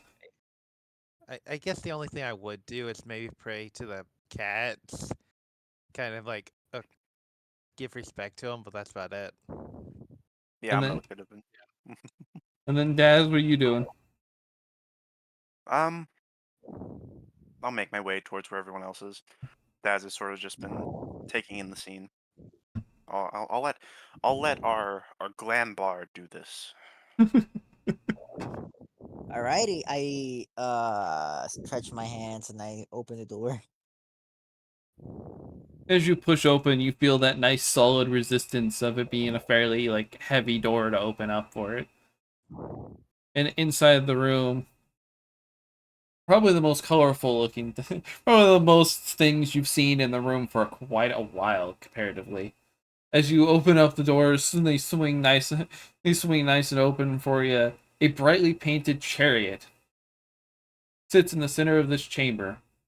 Beyond the chariot is a large canvas stretched between two stone columns, as depicted back in this area here. The skins of several animals, varying from anything from antelope, great cats, and even a crocodile, are now faded and deteriorated with age, are tacked onto this canvas. So it's the same kind of canvas as what's here.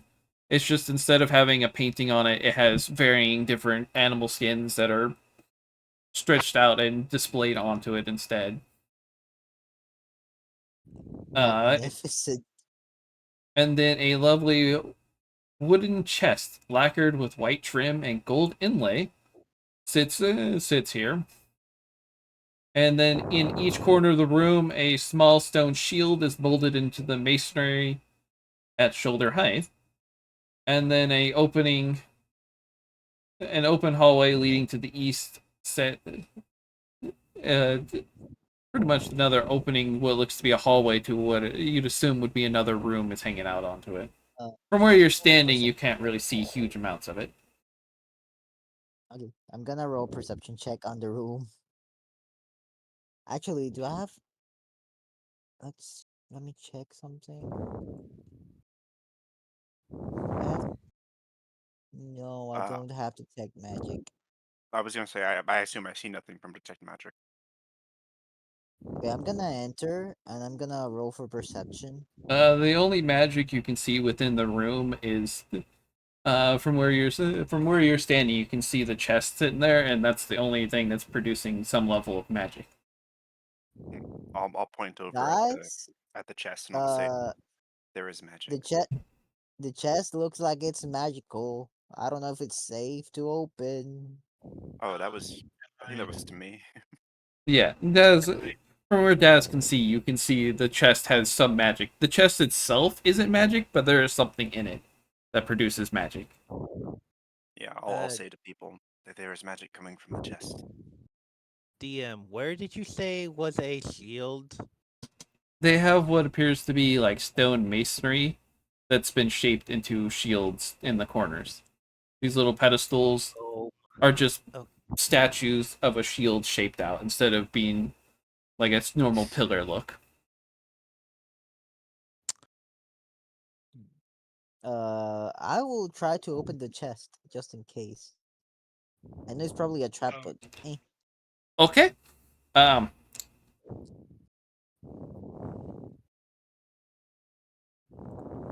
As you reach down to attempt to open the chest, you feel like almost flaming pain as a blade basically stabs out and stabbing your head. Make a fortitude save for me.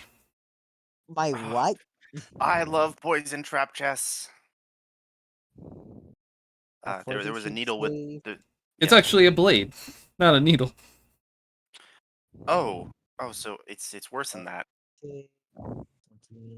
18, Did Goran lose a finger? 20, 21. And you take 4 points of damage from the blade itself stabbing into your hand. As you can definitely tell that there was something laced on this blade itself, as it still sticks out in front of it from where your hands were pulled back from the stabbing. But you see a nice dagger-sized blade sticking straight out. Did I get poisoned? You passed your save. Oh, okay. But you I can take the needle off my. But you can definitely take the tell that needle- it was poisoned. I take the needle off my head and I'm like, What is it with this desert and poison? Nah, it's essentially a dagger that stabs out. Oh Yeah, my it was not god, an the evil. dagger fell. Oh god, I take it off my head. I'm like, No, it's still in the Oh no, chest. it's still in the chest. It popped out, it oh, stabbed your hand, and you pulled back as pretty much a shock reaction of getting stabbed. oh. You said head. You said chest. I heard. I misheard. Yeah, I no, heard. the chest, the Head. chest popped the dagger out, stabbing your hand. Okay. Ow, my hand. Oh, that hurts. Dang it. Is there anything on the chest? As you attempted to open it, it does not open. Can I Oh, roll great. perception check on this one? On the chest? I'm gonna roll. I'm gonna roll healing. It's almost a Yes. 4. Let's just say yes.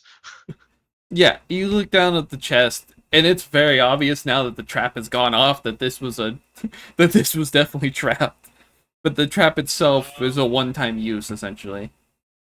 Okay, so I'm gonna try and pick the lock off the chest then. Make a disable Can I device. roll a? Sorry, I didn't mean to Yes. interrupt. Again. Can I roll Um, a heal check on the wound? Yeah. With the poison. So 25. Yeah, you easily managed to pick the lock, and there's no fear of the trap going off, seeing as it's already been popped at this point. 22. Joke about snake tongue again. Testing for poison. As you pull back and shake your hand, Daz grabs it, and you feel that nice tongue lick on your hand this time around. This is not sexual. Daz is just Oh, someone it's who still cares. It's still weird. And as you taste this hand, make a fortitude save. Hey. Well, I rolled a 22 on that healing check. I assumed that I could have done that. I was making a joke. I was making a joke. You said you licked it. Yeah, Fuck say you you. licked it. Okay, I have a +5 to this. There's nothing that could go wrong. Roll a 1. Oh, 19. Okay, 19 Oh, okay. +5. I'm gonna switch my die because that one seems rolling too well. I want to fail on some of these. As you lick his hand, you can taste the bitter taste of poison comes off of it. But beyond that, from what you can tell, Goran has shrugged it off once again. His immaculate vitality working in his favor this time around. I think I'm just immune to poison. And as Athena opens up the chest, you open it up, and there's quite a bit of gold coins inside of this. And as you kind of sort through it and assumingly shove it into a backpack for later use, or are you going to keep the chest, or what? 1 second. I want to look at those gold coins because there was magic coming from this bitch. Could be the trap. It could be the trap. I'm gonna look at the person that I just licked and say, you do not have great sense of survival, but at least you are immune to some things. I'll take that as a compliment. Thanks. Yeah, I had to move from my computer to my phone because my computer was lagging out. Oh, I that's think okay. my internet was having some problems. I love service providers. Understandable. But I will, Trust I me, will, they're not half as bad as they are in Germany. Trust me on that. and then I'm gonna glance at the chest with my detect magic thing. It lasts 3 minutes, by the way, so Yeah, assume that it's 1 minute per level. Hmm. But as you glance over at the open chest, as Athena is kind of scrounging through the coins and looking at it, you can tell there is magic coming from inside the chest and not the chest itself. Okay, so is it one of the gold coins or is it the gold coins?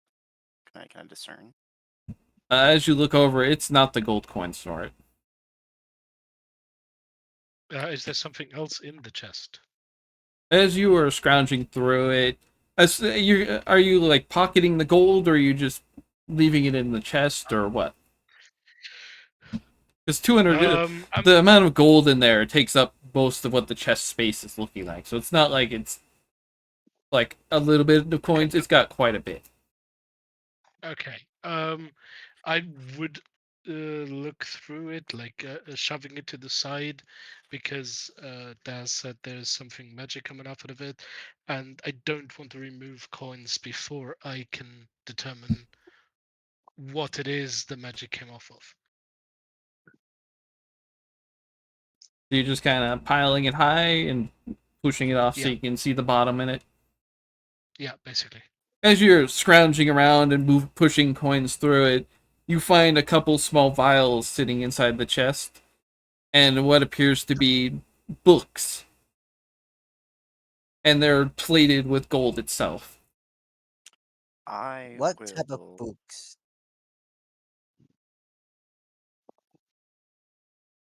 What do you mean by what kind of books? You gonna go and pick up a book? I'm picking up the books. That's my domain. Fuck, Books. fuck you, DM. I would like the books. Books are What if mine. there's a I'm not book you. with what if there's a book with music in it? Like Well, lyrics then you and can get the hand me downs once I'm done deciphering it. No, I'm joking. If it's music, I'll give it to you. There's two okay, books. cool. There's actually 2 books in there. Okay, can I read the titles or something? Uh,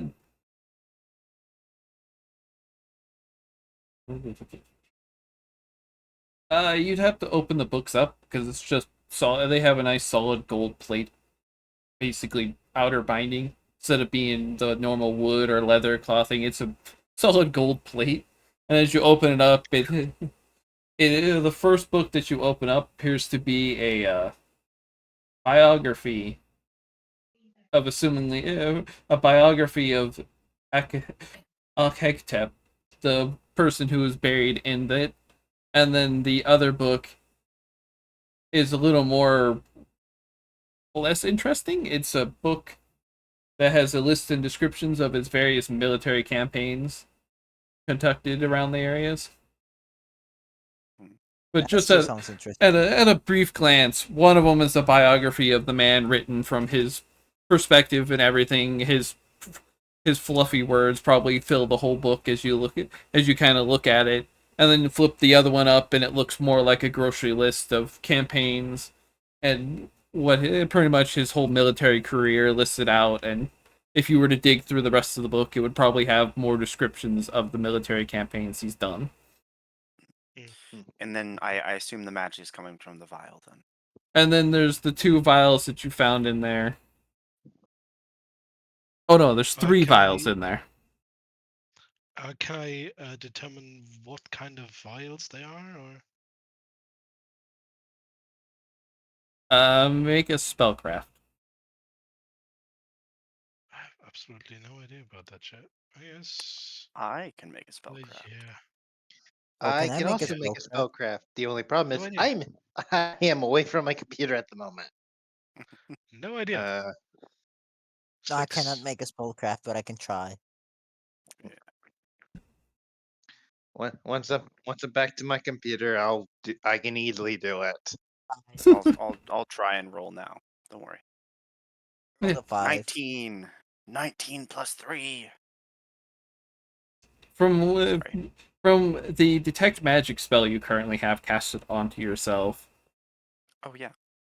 and as you slowly examine the vials, as the spell finally ends its way of you looking over them, you can tell that 2 of the vials are very common cure light wounds potions that have been probably at this point a bit watered down compared to what they originally were as healing potions, but they would effectively act as a cure light wounds. And the other one appears to be a potion of dark vision. I will look the group and say, cure light wounds and dark vision for anyone. I'll take the listening. cure light wounds. Okay. I'll give that to that, and I'm gonna give the night vision to the dwarf. I appreciate it, brother. Of course, brother. DM. Uh, my character is just gawking at the shields. He's trying to see if there's anything special on the creation of said shield, or based off of the depiction. It's like, oh, can you figure out how they might have made them, or if they have any special design? And at the same time, stonework, glossing over weaponry. He is like a kid in a candy shop at this point. As you kind of look over the shields, they are very nicely stone mason shields that look they look very similar to the shields you've seen on the doors themselves. They are carved out to be a scarab type, the scarab shield that the general had once worn in combat for it. But beyond that, they are just simple statues carved in that fashion. But they are very well done, even as time has sort of eroded a lot off of them. But they are still fairly nicely done statues of carved in the form of a scarab shield.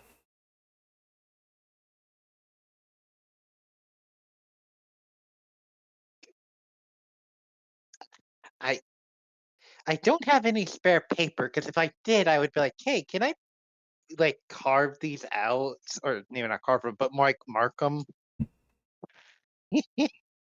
Take a bit of charcoal, put the page over it, and just be like, yeah, no, I'm just marking it down. Yeah. Because otherwise, you still have a chest filled with a bunch of gold, and then the 2 books that are sitting inside of it. I'm gonna look at Daz. Little brother, can you see where the magic exactly is coming from? As you were glancing over it, as the potions, as the 3 vials were lifted out, that was where the magic was emanating. As the rest of the box shows up as normal and non-magical.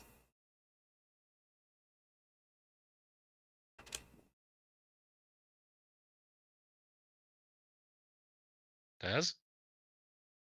Daz, are you there? Hello? Probably go get into snacks or something.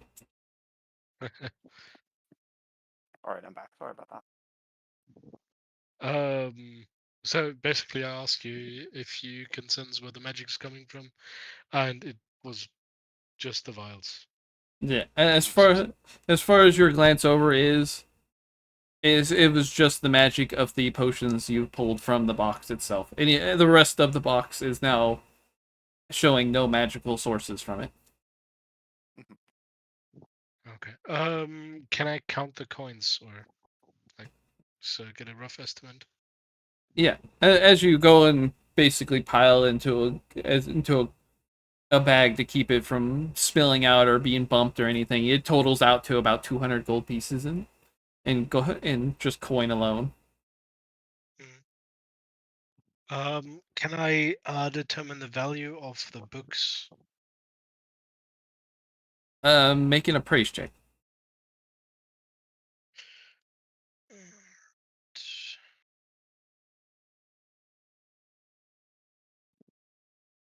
Uh, 22.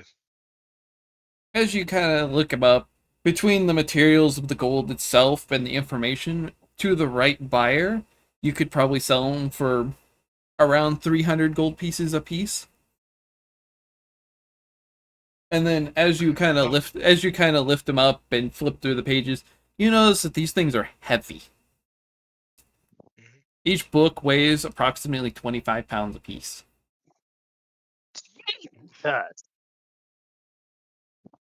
is rough. Yeah, that is not something I can wear. I'm gonna look around and say, so we have around 200 gold coins here, and the books should be around 300 gold coins each, but I will not be able to carry this. One of you guys should do that, and we split everything up once we sell them. At the very least, I can hold the books for you. You can carry the gold. I'll carry the books. Sounds good to me. The book. Can I ask what the books are about? Yeah, sure. So one of the books is like a biography or something, from his own perspective. So probably a lot of fluff in there, and yeah, being a pompous jerk. You know, They usually that do that. that might serve me for music purposes. Sometimes literature can inspire a musician into creating some good music, I even mean, if it's sure, but very. the other book is something that could be more interesting for you. It's basically Really a interesting. list of every um It would be a list of his battle he campaigns fought. and battlefields he's gone through. That's even that's even better. Right? Before So, I mean, we you can just copy that, and like, I think these books would be too, um,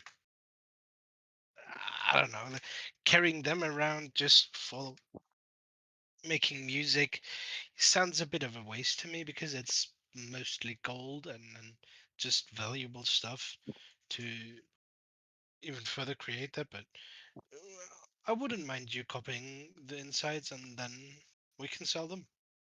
What do you think? Yeah, yeah, before that any sounds good.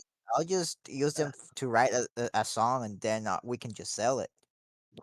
Yeah. before we If get any notions of selling anything, I believe we should check with the records of the church and make sure that this is documented. I'll be right And back. afterwards, at the very least, the out of the two, that I think the most valuable part might actually be the records of the battles they faced. Um, the bat, the general itself may not be important, but there might have been a foe they faced that might have been important throughout history, or in some instances, there's a good chance that there's a foe in there that people knew something about, but had no evidence for, but now they do. exactly. That is why we must bring these to the church for archival, and once the church has copied down its records, we can then sell it. Mhm. I mean, we can That just sounds. copy them ourselves and uh give them each a copy. Like we keep one and give the church one, and then sell the one. With all due respect, Honestly, it would be a waste of their time. Why would they believe us? if anything, if we hand them the actual thing, yeah, it's got some gold in it, but that that's not like proper real gold. It's probably more gold plating. No, no, no. It looks pretty much like solid gold, and it feels like solid gold by the weight of it. You're telling me they use solid gold for Yes. It was the way back then. it's not thing.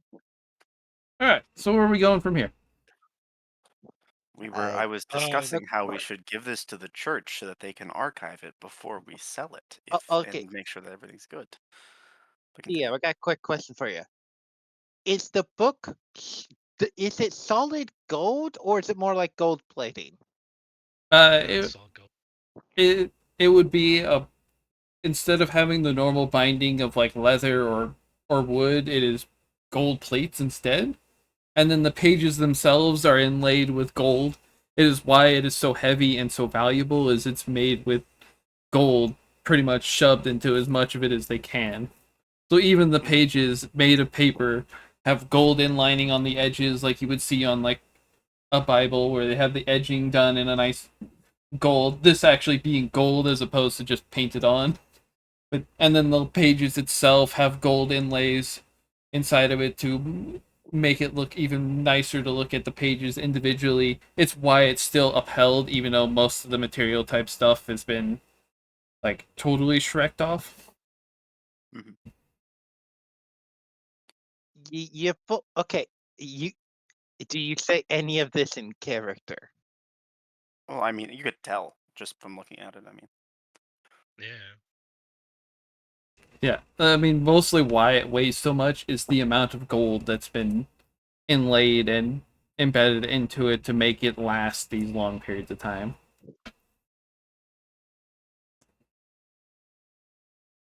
You're telling me, okay, you. I'm a dwarf, and even I'm bloody surprised how much gold they put into that thing.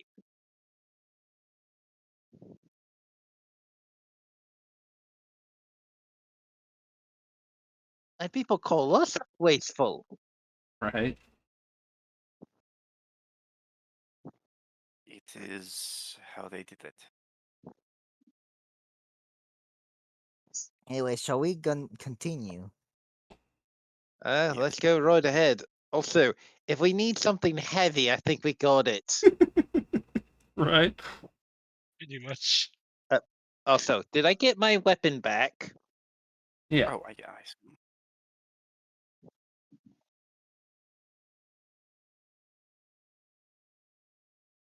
As you So, guys turn your attention away from this nice chest of stuff and divvy out who can carry what, you turn yourself back and you can the very easy hallway to kind of look down and go for. But yeah, I'll do this. But you turn and look down the hallway, and as you look over at it, you can see 4 masts. From where you're standing, Athena, you can see 4 masts, 2 being on this wall, the other 2 being on this wall.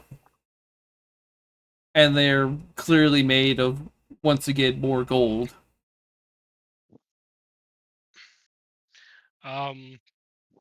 Can I see if they're trapped or something? Like, if there's something on that is Make a perception check. right.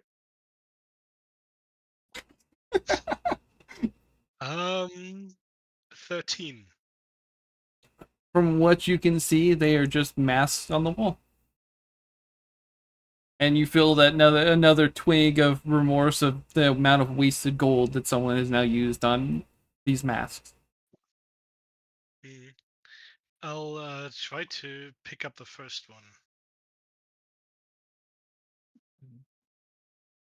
As you pick up the mask, you recognize that it is a pseudo depiction of the deity Pharsma.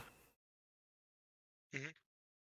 And it's made of gold. You can tell by the weight itself, because once again, it weighs a good 10 pounds of gold just in your hands for you.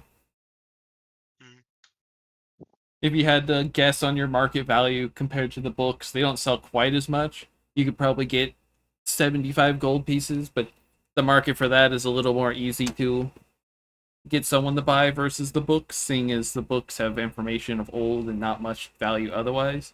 But these masks, even just being gold plated as they are, you could sell them to probably a good trinket seller for around 75 gold easily. Okay. I'll go around and pick up the masks. As you pick up the one next to the Pharsma one, you recognize it as as a depiction of the deity Abadar.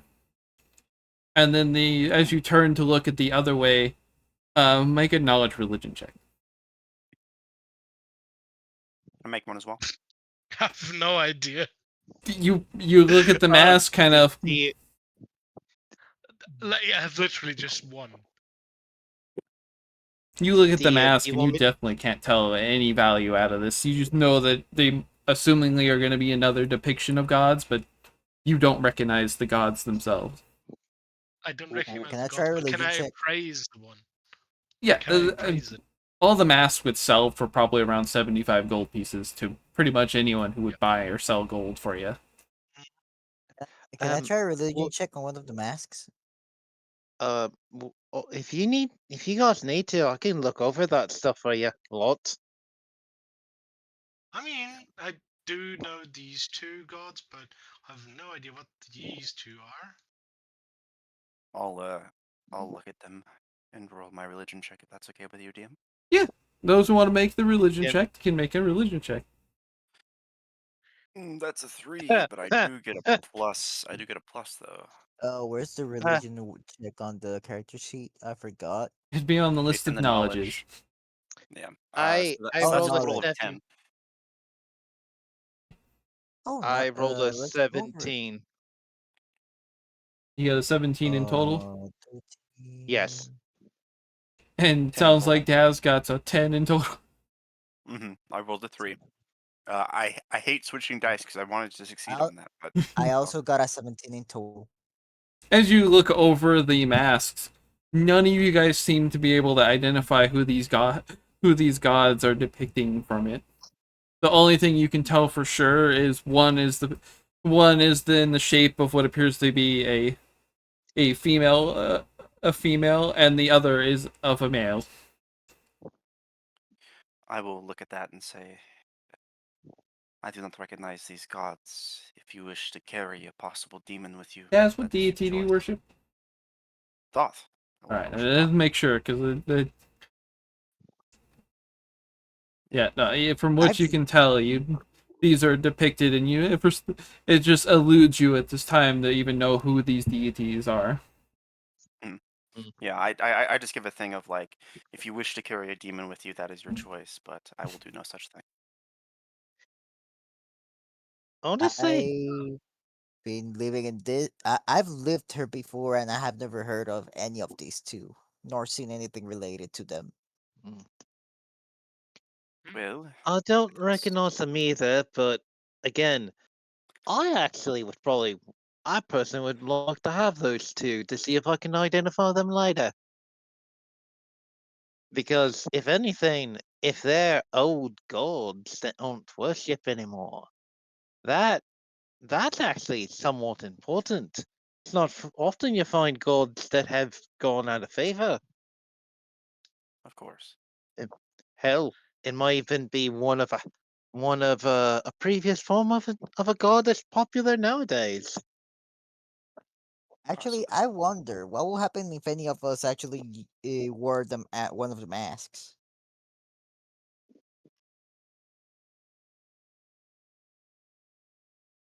I What? would not suggest a thing. Yeah, no, I would probably not like to do it right now while we're in here. But once we're outside and out of trouble, yeah, I wouldn't mind at least seeing if these things are still useful as masks or they're probably out of. If anything, they're probably not useful as masks anymore.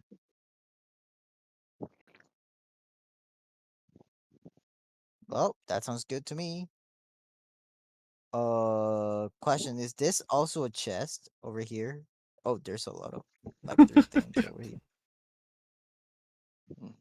All right. I want to look around at the rest of the room. As you turn your attention over, the room itself to the northern here is what appears to be a three-dimensional diorama. Then three shields with different designs are displayed upon the rack over here,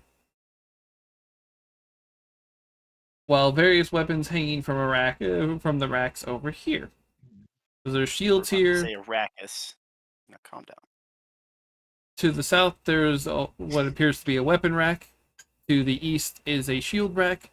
Then there is a diorama, a three-dimensional diorama nonetheless, to the north. And then arranged around the room are 5 chests and a clay urn. I don't know where the other 2 chests are even hiding at this point to care about that, but whatever. Dune-minded. You were about to say Arrakis. I knew it. I saw you, DM. Don't make me tempted. DM. Could I make a perception check to see if I can identify these weapons in particular or shields?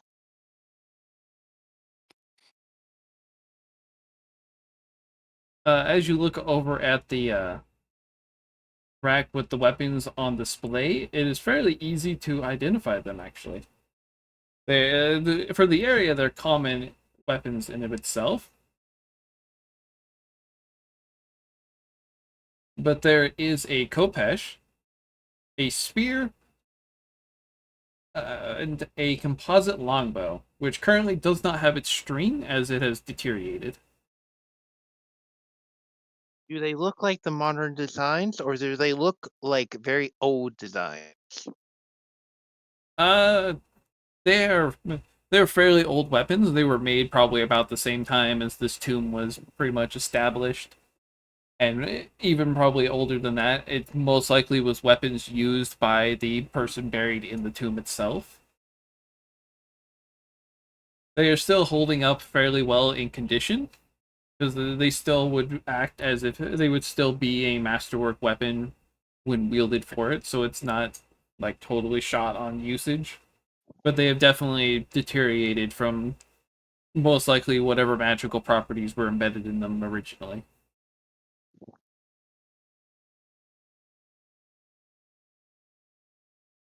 Do I need to tell you what my character's gonna do at the moment?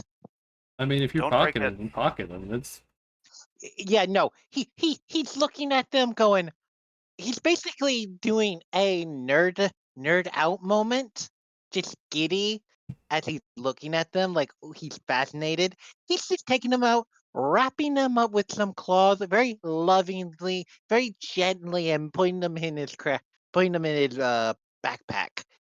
You swear he's taking care of them like they're his damn children. Should I be worried for the dwarf? I yeah. believe this is common among his race, but I may be wrong, brother. Yeah, as you watch the dwarf come over and look at the weapons, and like you can see this like hysterical excitement shine through in his looks as he picks up the weapons and gently wraps them nice and full for placing him in his bag, and almost like he's dealing with a small baby or something, to a point where it almost seems like a bit of a pushback, but at the same time it is a dwarf, so it's not the most like exciting, the most unusual sight to see. And then Athena, what are you doing? I'm gonna. Sorry. In front of me, there is a chest, right? Or what is it? In front of you here, and then a couple others, 3 chests here, and then under the table is another 2 chests, Okay. and then there's Um, an urn over in the back corner here. Okay, I want to examine all the chests to see if there's traps embedded in them as well.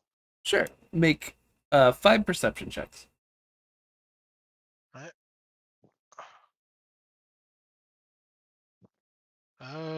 Yeah, yes, absolutely. 26. And then Uh, Goran, what are you doing? 5. I'm just looking at the Ooh. blueprints over here. So this one This is is actually a in- diorama. Oh, I'm looking at the diorama. And then Daz, Um, what are you so- doing? Daz is sort of just watching all over him. He's checking out, making sure nothing comes his way. I think during this time we'll cast Detect Magic again, see if he sees anything else, but just kind of on the lookout.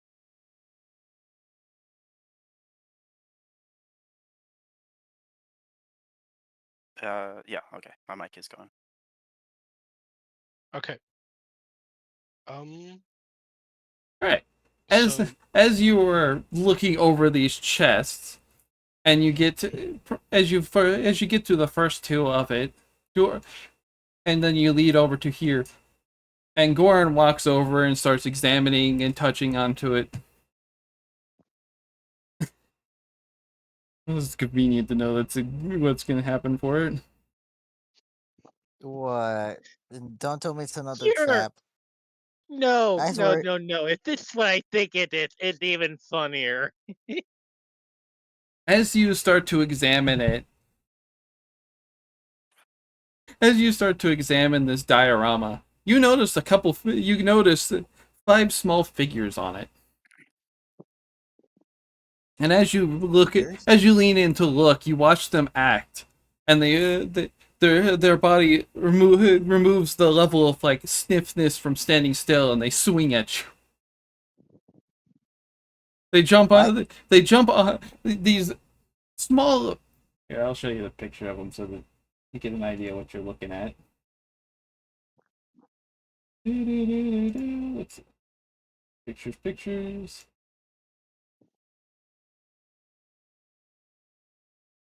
And here, or was it no? The other one.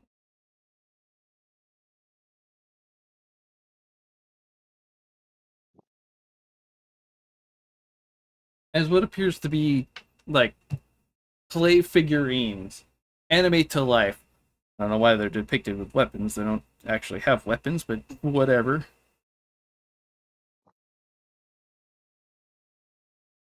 But as you kind of examine onto it, these little figures jump onto you, and in this case, holding a spear, stab into you as they jump onto it. Oh, come. Great. Okay. Rolling for initiative or Does a 16 hit you or flatfoot? 16. Does a 16 hit? You're flatfoot. I am flat-footed, so that means that You hits. No bonus from dexterity. as I you're get a bonus from Dex. if you have dexterity for it, it should already have accounted in your AC if it does. It's a 16 if with my dexterity. Yeah, because flat-footed would be without the dexterity added in. If I'm flat-footed, it's 14. Yeah. So as you're examining onto it, these little clay figurines decide to jump out, and then two of them actually manage to grab onto you and stab their little spears into you.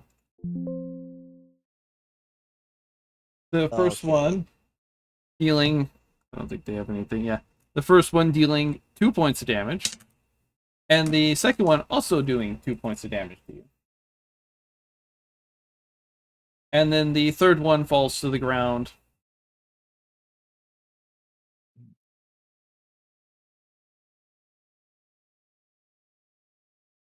That hurt. What the hell are you things? And Get him off! Get him off! as Daz was casting his detect magic, you notice that the shield on there is a shield on the wall that produces magic, and these little figures are also producing magic. If at this point you now know for sure. Yeah. I'm going to say, be careful of the shield, and I'm going to And then initiative. wait. Oh, sorry. Yeah, initiative. I'm just gonna say, be careful of the shield, because I can't do anything else. Right. Wait a minute. The shield is magical. Yes, be careful. 8. I rolled an 8 on initiative. Oh, you got my attention, laddie.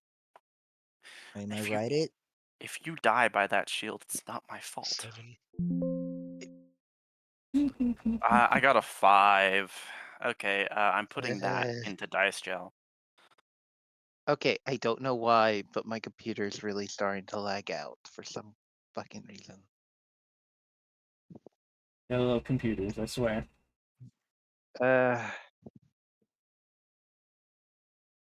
You say initiative, correct? Yeah. Yes, initiative. Okay. Okay, that's actually somewhat easy for me to calculate.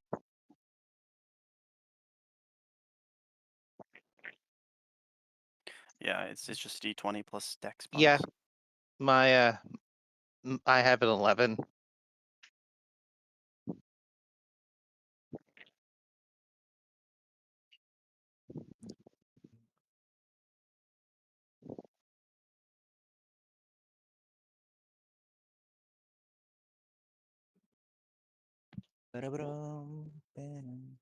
Because otherwise, these two here are currently attached to Goran himself, and then the third one had jumped and missed his fall and it's fallen to the ground.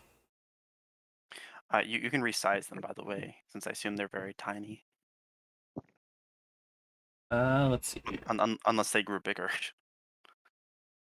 Let's see. Sizing. You'll see there's a little bar, and you can make them small or big. Like this. This is Daz if he was 1 foot tall or 1 foot wide. A bar? Where? What? Okay, so you click on their token, right? Yeah. And you'll see there's 2 little things that have arrows in a wall.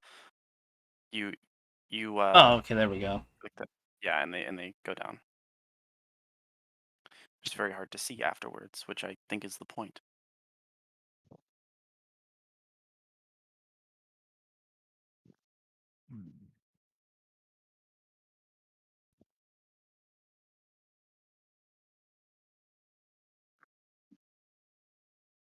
It says they're 2 feet, but they're actually only like 1.5 feet, so they're a lot smaller than that, but good enough. I see. And Close these enough. things are made of wood, correct? They're clay figures, actually.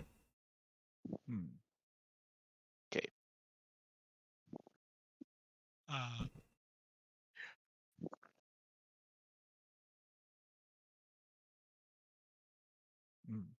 I could just imagine one of them that grappled onto you. It's just basically using your horn to hang on. One hand using the horn to hang on, the other one's just kind of poking your eyebrow.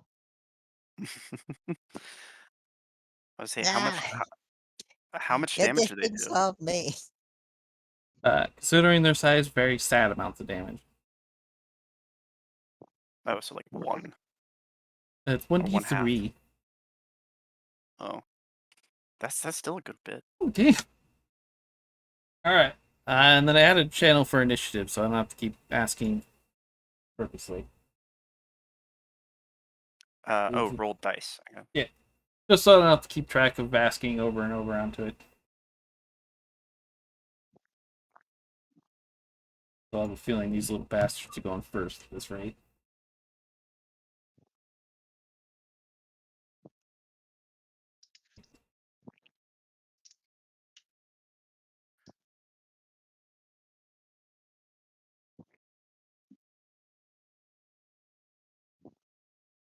Go ahead and roll your initiative.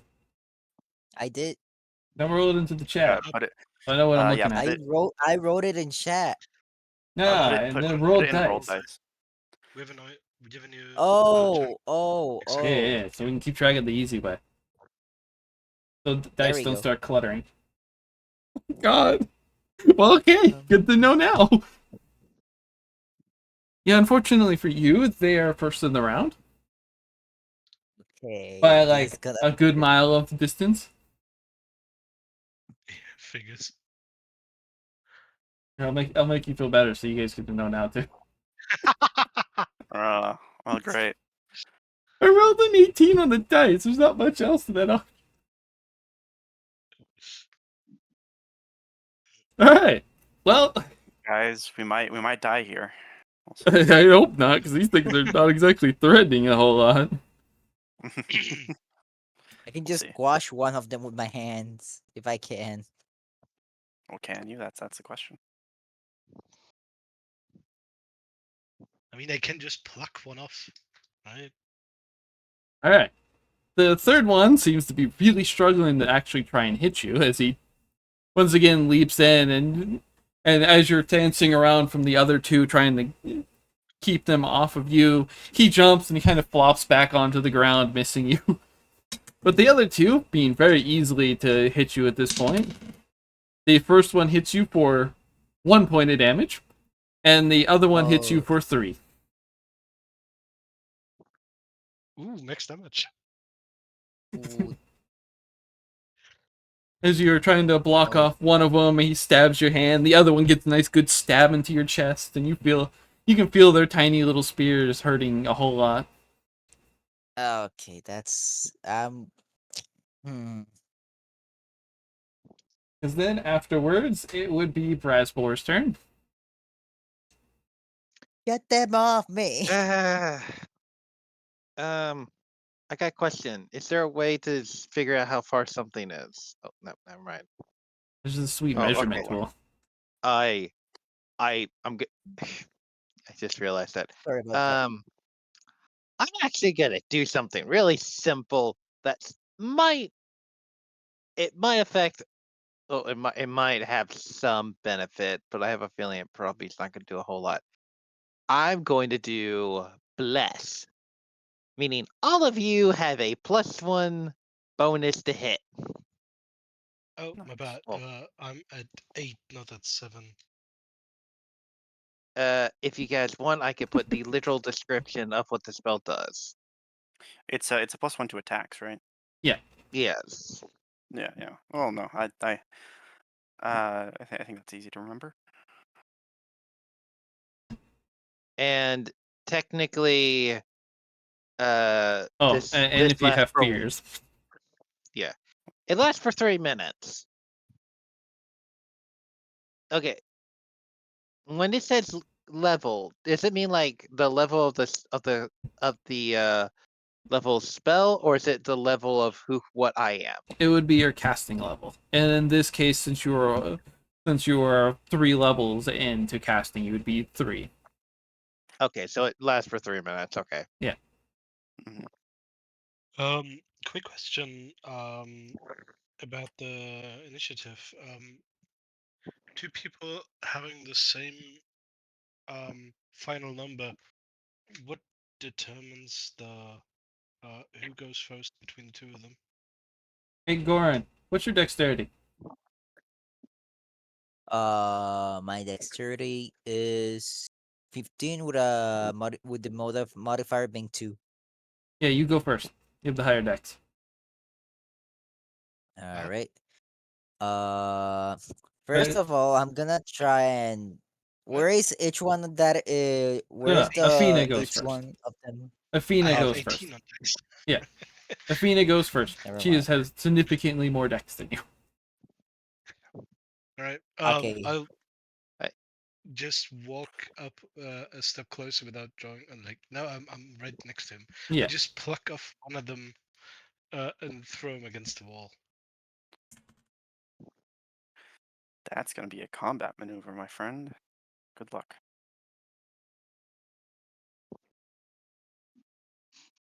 Do we have any AoE spells? As you are attempting to grab and pluck it off, it turns and stabs your hands for 3 points of damage. And then make your combat maneuver check.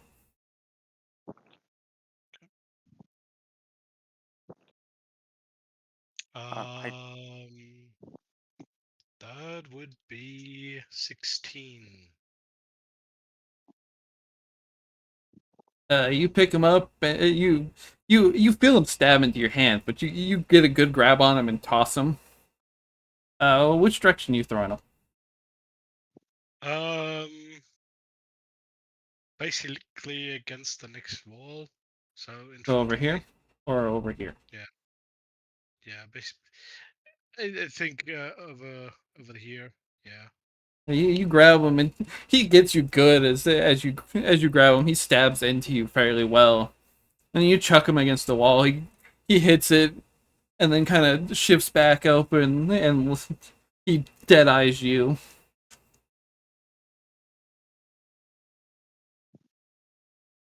Feisty little fuckers. And then that would make it Goran's turn. with a- Alright, I'm I gonna have a move. pick- I have a move action. Oh, you're gonna take a move action? Yeah, basically drawing one of my machetes. Alright. And then Goran's turn. Okay, so there's only one on me, right? Yeah.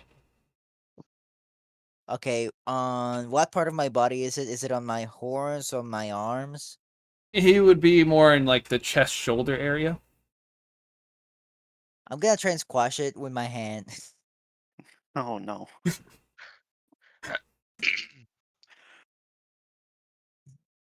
Alright. Make your attack roll. Okay, that will be unarmed, right? Do you have the improved unarmed strike? Ooh, I don't. I'm gonna try and use the back of my battle axe instead. Then let's just say he already has it out. Um. Okay, the blunt side of the axe is gonna use it to try and squash the thing. I'm gonna roll for it. That okay, 8, 9, 10, 11, 12, 14, not 13. 13. Roll again. Okay. 15. You said your flat foot was 14. Flat footed is 14, yes. Oh no! Roll damage. Okay, You 1, hit 2. yourself, did you? Possibly. What? We'll see. We'll see. Oh no, don't It is the uh blunt side of the axe, I will say. 7. You take 7 non-lethal damage as you try to attempt to batter into him, and he's a lot more squirmy than you expected. So as you swing into it, you batter your own arm. Oh god. Oh my god, this Don't forget the bless bonus. Oh yeah, you get that Plus- +1 for bless.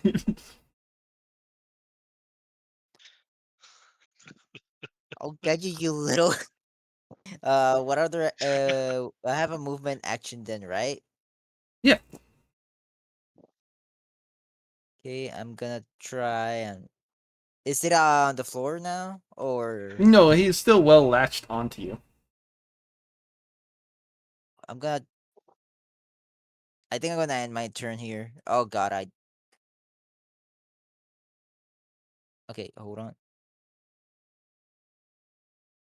Yeah, I'll end my turn here.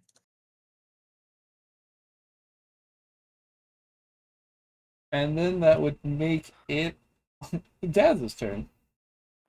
Wonderful, wonderful, wonderful. All right. Daz already had his sword out because he's lighting the area.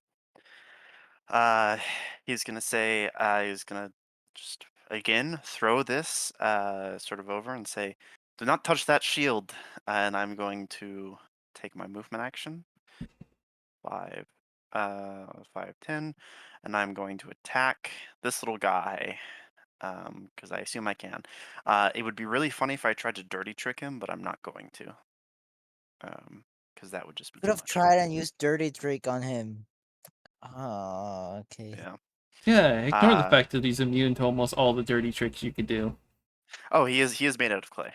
He is a So, construct. He's immune he is to a a construct. majority of what you could try and do to him. All right, so I'm rolling to attack. Let's see, I got a +8 to this. I have nothing in my offhand. Okay, I thought that was a 1. That's a 7. So 7 plus 8. What is that? Solid 15. Solid 15. Does that hit? I assume not. As you Oh, sorry.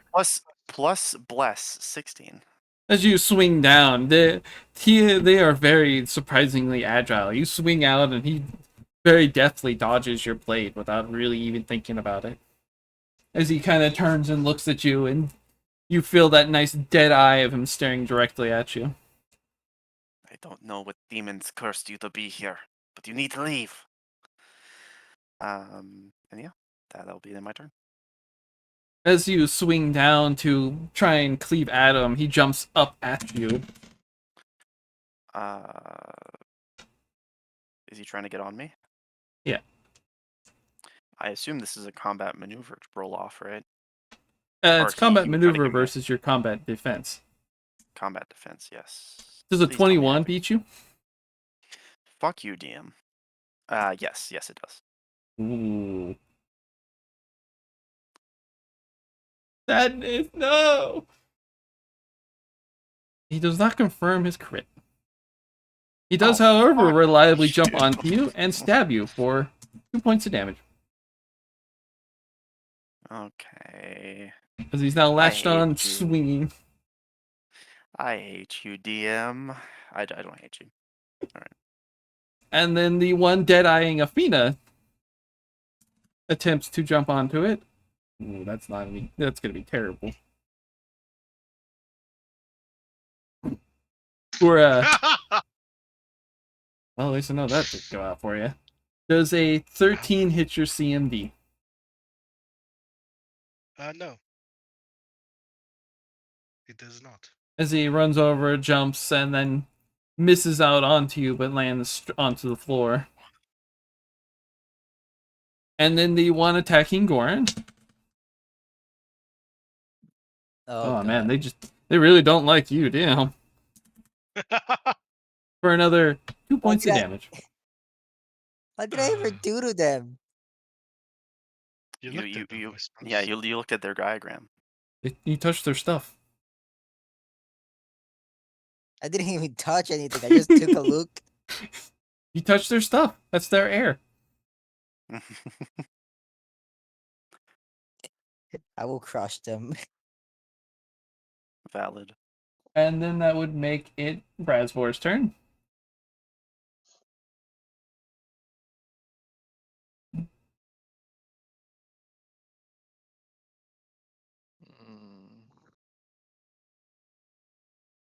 Mm. It's my. Whose turn is it? Yeah, It is your turn. yours. Your turn. Okay. I'm gonna take a move action. Go. I'm gonna take a move action. I'm gonna get right here. I'm gonna look at the one on the floor. It is on the floor, he- right? He's Yeah. on me now. Oh yeah. He managed to jump onto Is he on my sword? Oh no, okay, he's on me. because you would have swung down, and he jumps like right onto your shoulder area as you swung down, and jumps onto your shoulder and stabs in. Yeah. Because he got you right as you were swinging down to get to him. Mm-hmm. Thus, apparently, took in very good advantage of it. I take out my hammer, and I look at him. I go, so I'm gonna have to do this. If you hit me, there will be hells beyond your understanding, brother. All right, make your attack roll. God damn it, Brasbor. You can't do this to me. Now, I would like to describe how I'm gonna try to attack. Sure. Instead of going straight for it, I'm more or less gonna try to hit it to the side. Yeah. And the idea is I want to hit this thing so hard it flies and hits the wall. Yeah, you could also take my jaw off. It's also a possibility. That's the fun of it. Roll your attack. Either swing through or don't swing at all. Well, the gods want it. The gods will deem it so. I don't think the gods had any say in this. My god, the hammer. Oh, I think in your case, you've actually gone out lucky. I rolled a 10. Ooh, roll again. yeah, roll again.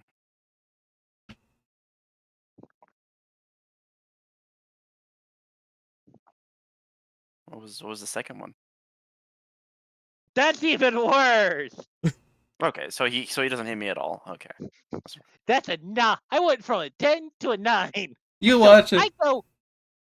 You watch as Brasbor like does the whole eyeing like a golf eye into it, and you kind of brace yourself expecting it, and you hear shoo, as he just swings almost. It almost feels like he just wildly swung in front of you.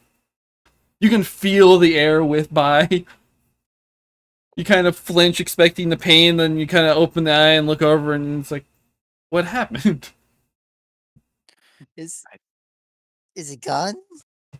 No, yeah, I'm gonna say, it does not seem like you got him. It's still. It's sad that these are mindless, because it would have been funny to hear it cackling at you for it. Mm-hmm. I mean, they can Again, still do we have cackle. any AoE spells?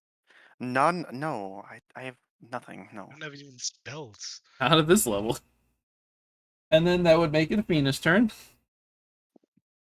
I'm gonna try and hit the thing that's in front of me on the ground.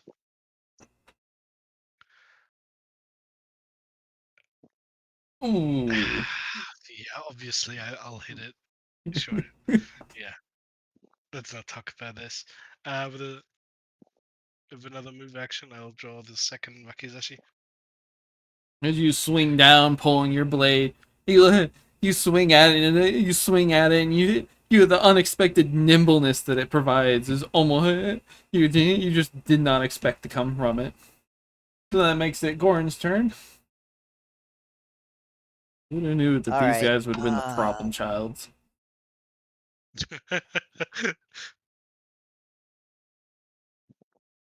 Mm, You're saying that these things cannot feel any sort of emotion, right? They are mindless. They're mindless. Okay.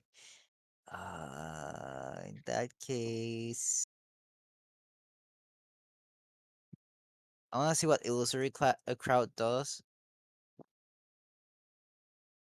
No, that won't work because that thing is still on me.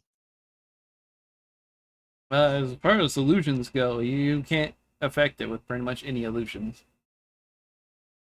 I got a question. Does bless only do extra damage, or does it also effectively help you hit? It is just a +1 to your ability to hit things and +1 against fear effects. Can I Okay. try and grab the thing I mean, if you with my want, hand? What will I have to roll for it? it'd be a combat maneuver. Combat maneuver, and that will be It'd be right below your right below your AC where the attack stuff is. In this case, it would be your base attack bonus plus strength.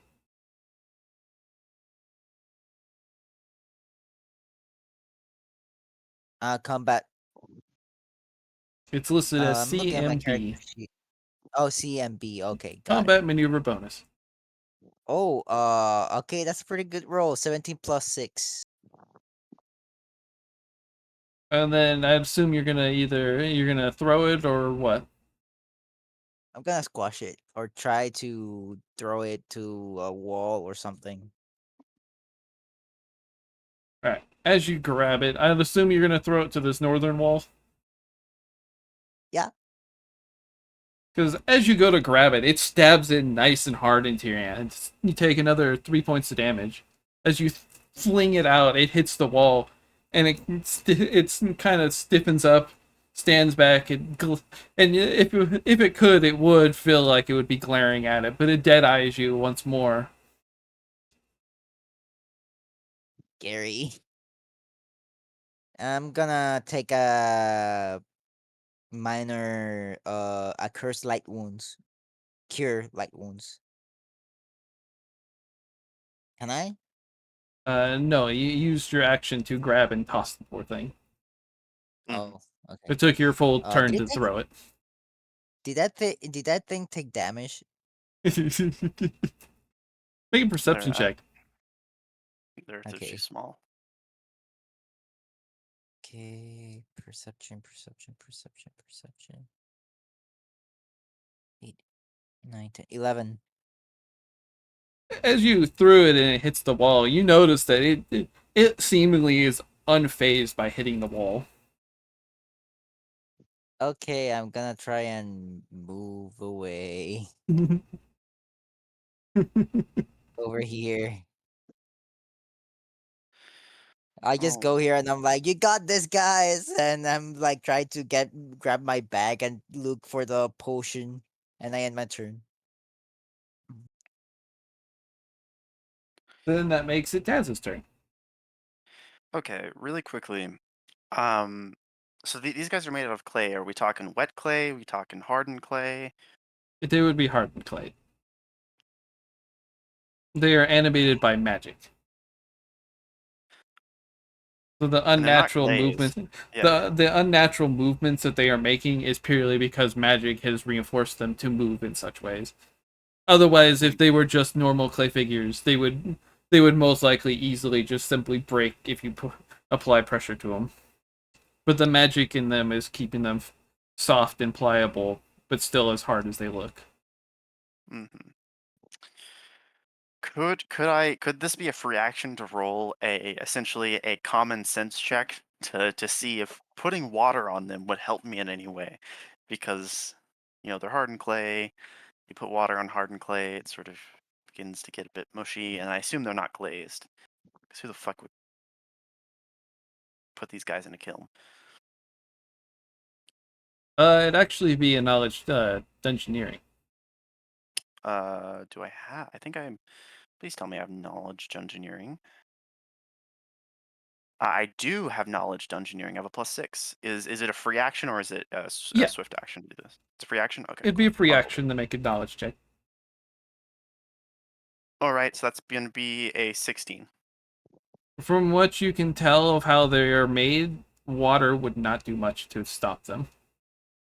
Okay, so this is the demon's magic. It does not follow any laws of man. All right, aka just a fucking wizard. I'm going to.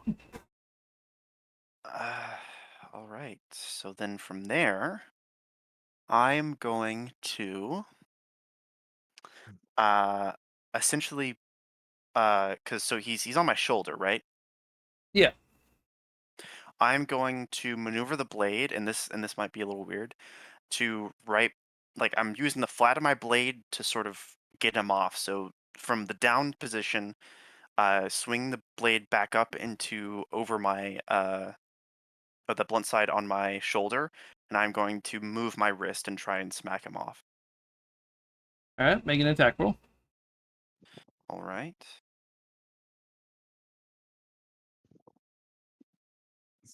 That is a 9 plus 8, 17 plus 1, 18.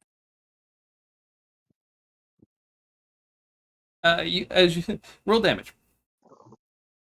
I'm not hitting myself with this. I didn't fucking Roll damage. I'm rolling damage. Okay, you gotta give me a second. Give me a sec here. Okay, so Don't that's gonna forget about the bless. Oh, that was already yeah. added. Don't worry. Yeah, bless doesn't work on what's it called? Bless does not work on damage. So that's plus my strength. So that's gonna. Oh yeah, that's right. I rolled an 8 plus my strength, which is 4, for a total of 12. As you go to batter it, it's surprisingly frail compared to what you were expecting onto him. Oh, As you flick it, it smashes on the edge of your sword and it flings off of you. is it dead? As far as smashing goes, and as dead as Alright. constructs could be dead. I didn't think that would work. All right. Then I'm going to take my movement action, and this guy's still alive, right? Yeah. Actually, no. I'm gonna stay here. I don't know. I'm gonna. I'm gonna intercept. I'm gonna take a 5-foot step here, and sort of stand back to back or shoulder to back with Athena, because I'm trying to make sure that this one on the wall doesn't hop off and try to attack Athena. And then that makes it their turn. As he once again runs up to you as you come forward. Man, they're really good. Good at grabbing onto you. I assume they got like another 20. My CMD is 18. Yeah, well, he jumps on, grabs onto you, tries to swing it, but you expecting this to kind of happen, shift a bit as he goes to swing but misses you, but he does latch on. And then the other one attempts to jump onto Athena herself. Ooh, that's no good for that. As he tries to attempt to jump onto Athena, her natural nimbleness avoids it fairly well. It dives at her, and she kind of shifts out of the way, and it flings itself onto the table. Fun. And then that makes it Brassbore's turn. Mm. Hmm.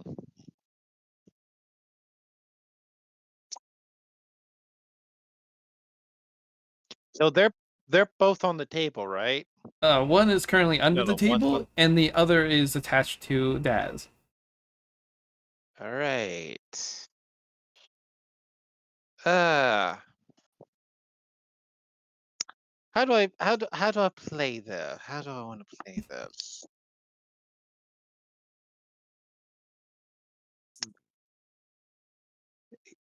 Where you said beneath the table, right? Yeah.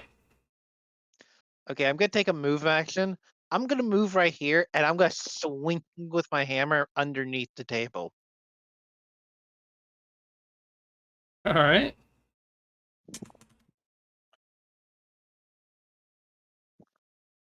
Make your attack roll.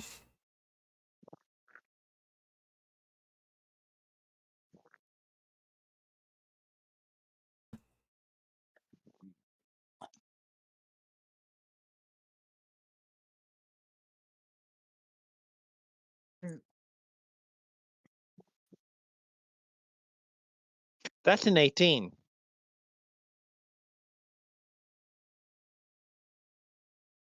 And you hit.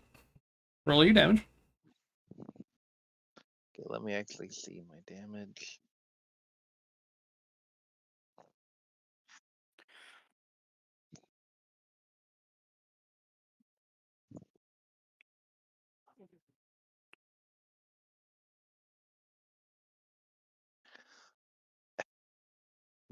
I think the problem is I just have a lot of tabs.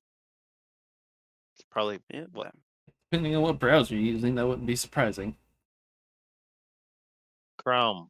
Yeah, Oh yeah. it's going to be the That'll killer of be your your chance. programs. All right, I do damage, and it's just damage plus strength, correct? Yeah.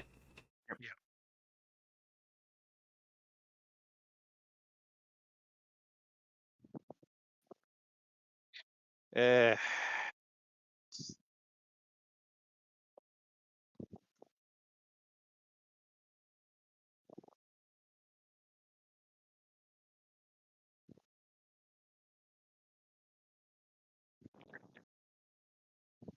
you know what? Fuck it.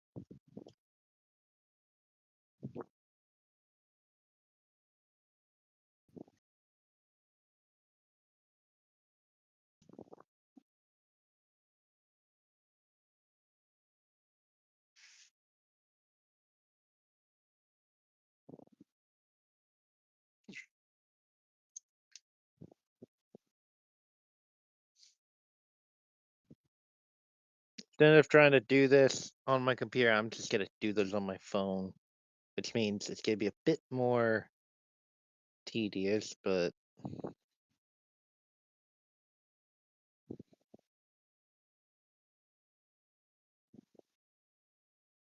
five damage.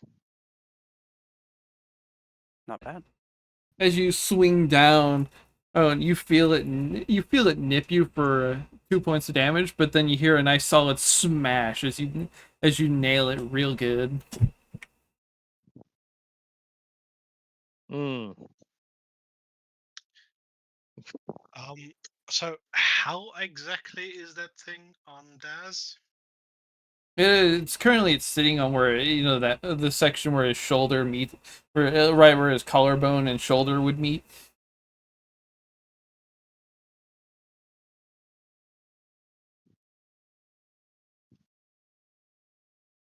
If you stab me in the neck, my character trusts you so much.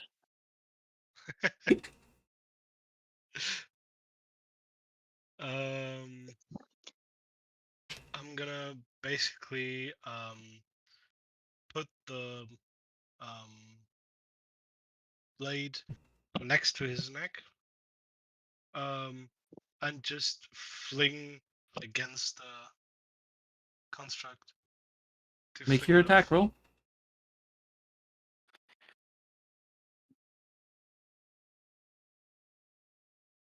All right.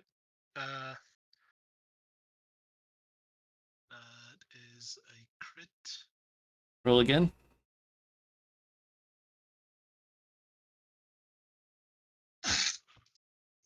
All right. It is definitely not a confirmed crit. Definitely not a confirmed crit. Yep. No. Unless you got a So really good hit. base attack bonus. Yeah. No. 3 plus. It doesn't matter actually. Right?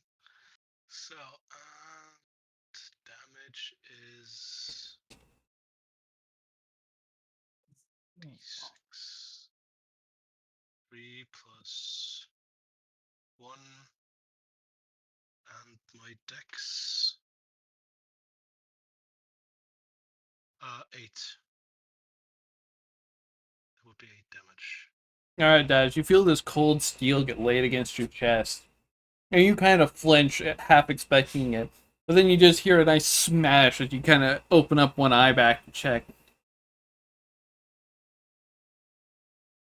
Good job, brother. And that will give Athena sort of a bump on the shoulder. As I believe that's Of course, everything. little brother. That's it. I believe that is all the magic of those things, and well, the shield. I'll point towards the shield. Yeah, no, I'm going straight for the fucking shield. As soon as you point Oh that my shit out, I'm God. like, I am Um, going. I was checking the chests, so I need heals. I definitely got my like 26 on this one, 24 on this one, 11 on this one. One of the chests under the table is 10, and the other one was a 23, if I remember correctly. As you were searching through the chest, as far as you can tell, that none of them have any kind of traps or locks even on them. Okay.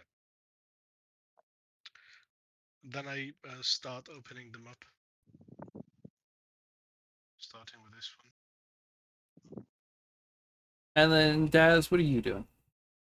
As you point over at the shield, mentioning the magic onto it, the dwarfs, you see the dwarf light up again and go charging straight towards it. I'm waiting to see if this dwarf gets killed. I told him not to touch it. He touched it. So I haven't touched it yet. I'm gonna go and make sure it's safe before I touch it. I might be a dwarf, but I'm not an idiot. well, most dwarves are not great thinkers, sadly. And then, Goran, what are you doing? I'm healing. I'm gonna use the potion. Roll d8. Cure the cure light wounds. What do I have to roll for it? Roll d8. D8. A D8. Yep. Yeah. I heal for 8. You recover 9 hit points. Oh, nice, nice. DM, what would you like me to roll to see if this shield is safe? Roll a perception check. Okay, that's actually somewhat good for me. Immediately rolls a 1.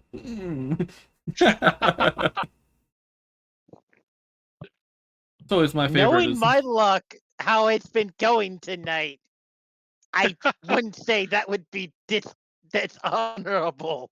It's always my favorite when I hear, "Oh, I'm very good at that," and then immediately a 1 gets rolled shortly after. It is the best to see that. No, it's like, don't ask me to climb again. Yeah, right. Like you're gonna. Yeah, good luck getting out. Yeah, kind of. I'm gonna kill someone. That's a 10. As far as you can tell, there's nothing dangerous attached to the shields that are on the wall. Because there's actually 3 shields. There's one there, there, and there. I don't see anything wrong with the shields. In fact, I think they're perfectly safe.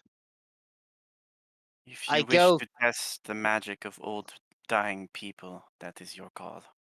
Do not say I did not warn you. I learned best from learning. I learned best by looking at my ancestors. May the gods bless this idiot. I reach out and touch the shield. Which shield are you grabbing? I'm going after the magical one. Oh, great. It was nice knowing you, buddy. Agreed. I mean, to be fair, you're not really sure which one is the magical one. I As far as Okay. Das is pointed, he pointed in just the general direction. Seeing as there's 3 shields here, I'm going after the middle one. the middle shield is what appears to be a scarab shield, similar to the one wielded by the person most likely buried in here.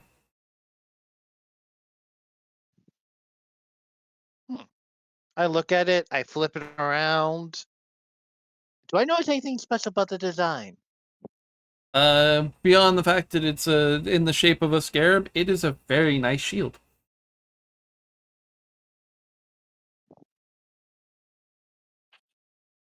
Can I make I was about to say apprentice check, but that's not it. You want an appraise check. You would looking for Appraise, spellcraft to yes. see if it's magical or Appra- appraise. If you want to see how much it would I be was worth. You know what? I'm gonna do spellcraft. Because they're both technically the same roll for me.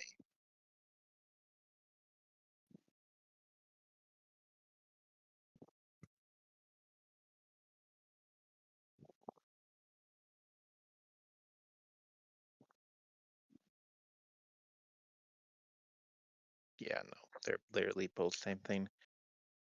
I am fucking going to choke someone else. You roll 1 again. No, I rolled a solid 10. What'd you get in total? No, I believe that 10 the is total 10 is what you is got. the 10. You got a total of I 10. rolled a 3. I rolled a 3 plus a 7 modifier. It's like, oh, this is an average.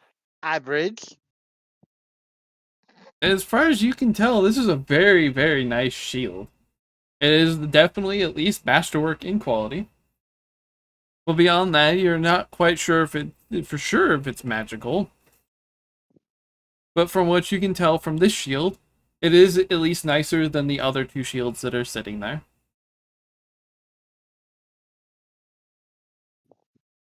All right. I put the shield in my bag. Anything else the party wants to do? Did he indeed take the magical one?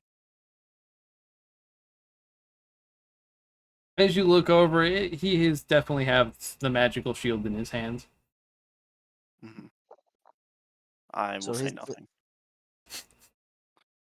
If no one stops me, I will go looking at each of these shields, and I will roll to see if there's any magic. Because even though That's your prerogative, my friend.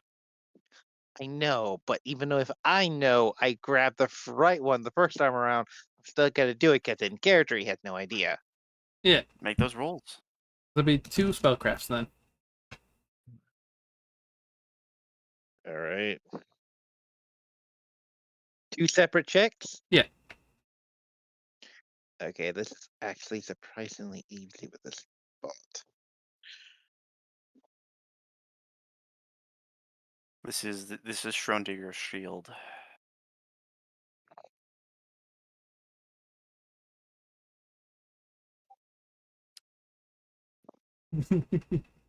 I'm sad no one laughed. No, I realize I messed up with the. I would say I could laugh, but my filter probably filters me out most of the time. That's fair. Okay, the first one is an 11. The second one is a 15. Examining the other 2 shields, both of them are actually real nice in quality.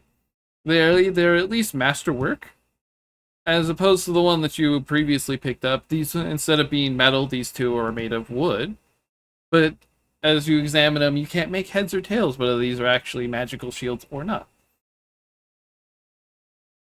In the bag they go.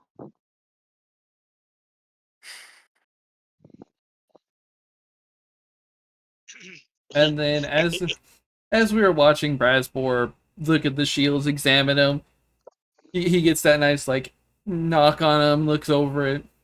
Athena opening all the chests left over. You, from what your examinations have shown, they're not locked or trapped or anything. They just have a wax seal on them, bearing what you would assume from what this looks like. It appears to be the family crest of Octekme. And as you sort through all the chests, breaking the seals, you find a total of 100 gold pieces, 42 silver pieces,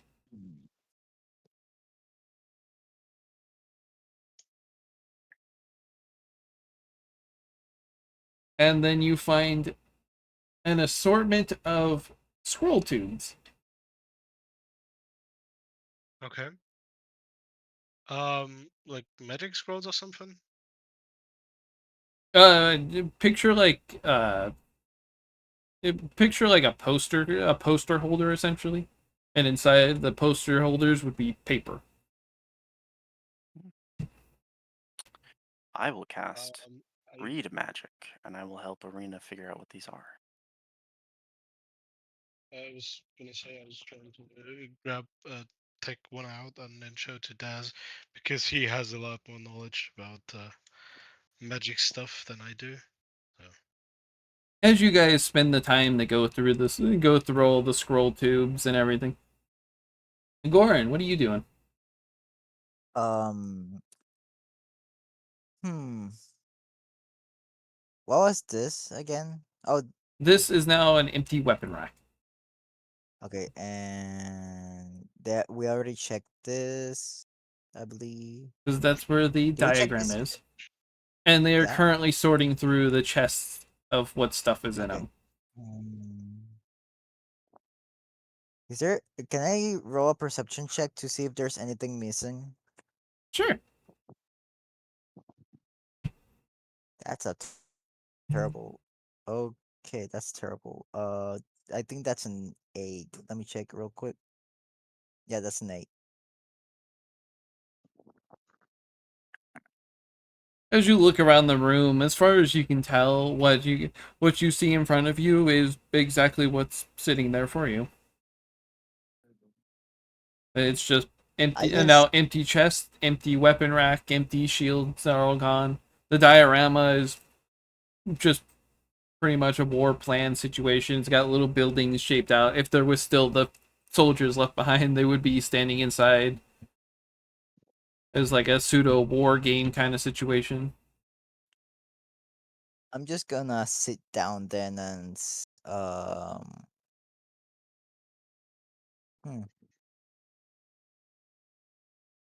And then as you guys Can are you just sorting through all the papers and everything, you open them up, read through them. They're mostly fairly dry paperwork for you. A lot of it is like letters that he would send to like his wife from the battlefield. There's some that were written as speeches he would give when whatever happens and everything.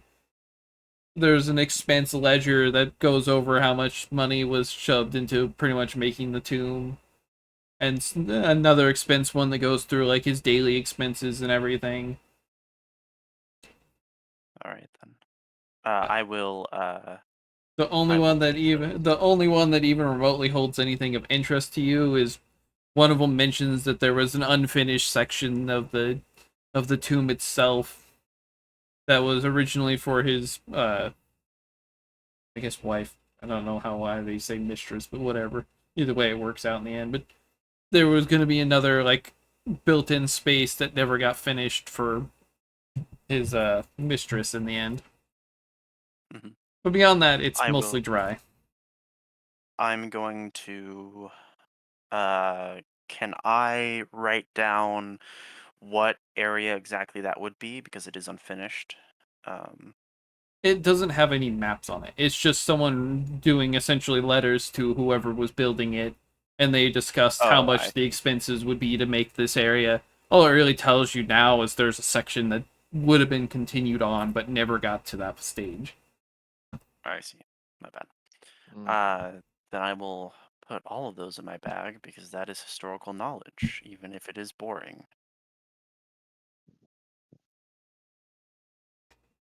And then Athena, what are you doing? Um, I would like to appraise anything in there, like the scrolls and stuff. If they have any monetary value. Make an appraise check.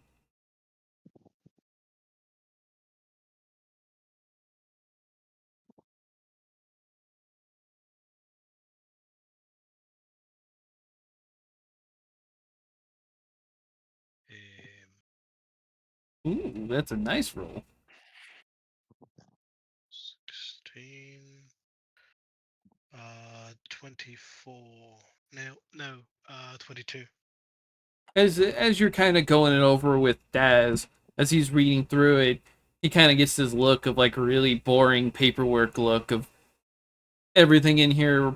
Sure, it's important information, but it's like the boring paperwork fill out level of it. From what you can tell, if you find the right kind of buyer, you could sell it all for right around 250 gold pieces. But you'd have to find someone who pretty much is interested in that kind of information more than anything else. Altogether, everything together is 250.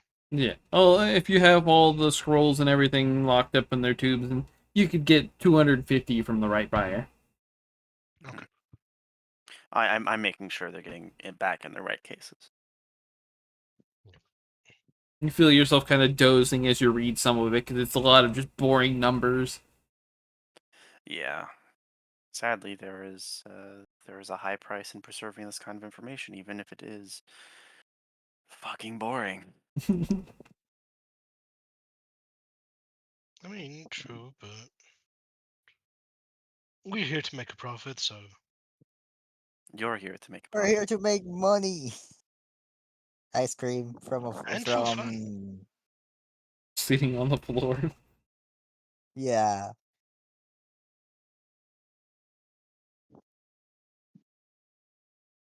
Alright. And I am here to preserve knowledge and see if I can learn something from my ancestors. And pocket the pointy weapons, apparently. Indeed. Hey, if I can learn from my ancestors by studying their designs, I'm technically doing what I said, and I'm making sure people are never forgotten, or at least their craftsmanship. Because otherwise, at this point, we'll call it a night, because I think most of you guys are probably ready for bed. Yeah, pretty much. We made pretty good It was progress, already comparatively 10. at least. Yeah, and I kind of feel bad that one of the people that would have helped, or at least could have helped with undead, faded away from a slight misunderstanding. Well, I mean, I, What? I I still have the stuff to do that. But yeah, it does suck that the paladin has been gone in the wind. Our party leader. Oh. Well, And people make choices. I don't have channel energy anymore. But yeah, I'm the only one Whenever in the party with channel energy. Don't worry, channel energy sucks to use on undead anyways. Bozo statement. That's all I have to say. I gotta ask, do undead speak? Yeah, no, trust me, it's worthless to bother doing it, considering it's half damage, and if they pass the save, it's half damage again. Let me look at this because I have the expulsionist.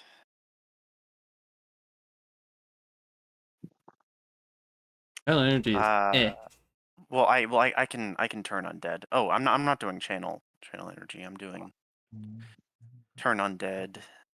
That's And different then, because channel energy is terrible to use as offensive methods. yeah.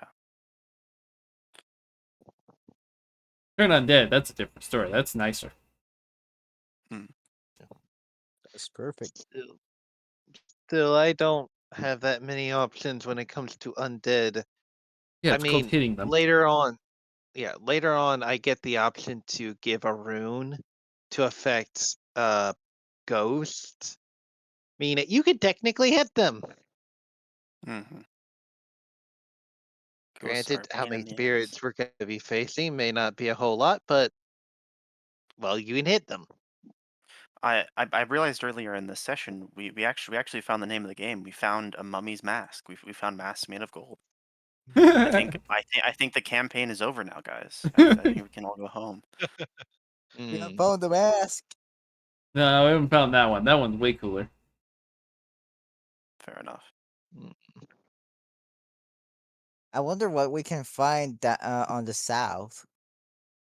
Well, using the knowledge that I was given, because I could see the entire map before it got shadowed in, that's the way we're supposed to go. But Excuse I me, did want that's to check just out this more place. ways to go. Don't be rude. It's You It's could the have way gone we're that way supposed to and go. you'd still probably to double back and get to here. What do you mean? There's no way that there's a secret entrance in this room that goes all the way to the end. Actually, that's some Bethesda ass like dungeon design. You never know. I There could I be. can't write it past the people that make these adventure paths.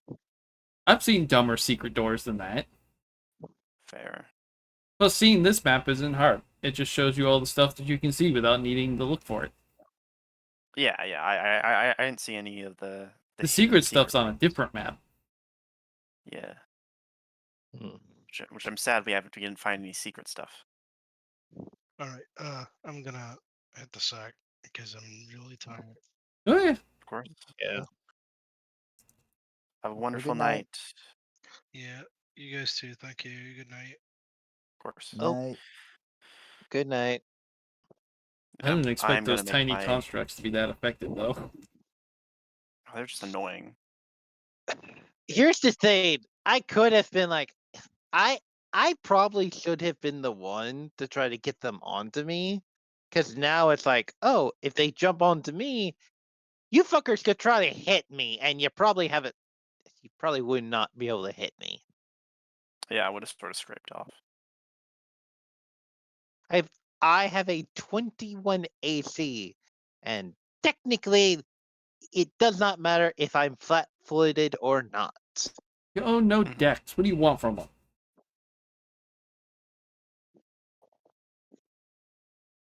Now, if I start rolling down a hill, Oh yeah. Push any dense person down a hill and they'll be awful. Yeah, when you said you were gonna climb down the rope, that was a hilarious idea to picture.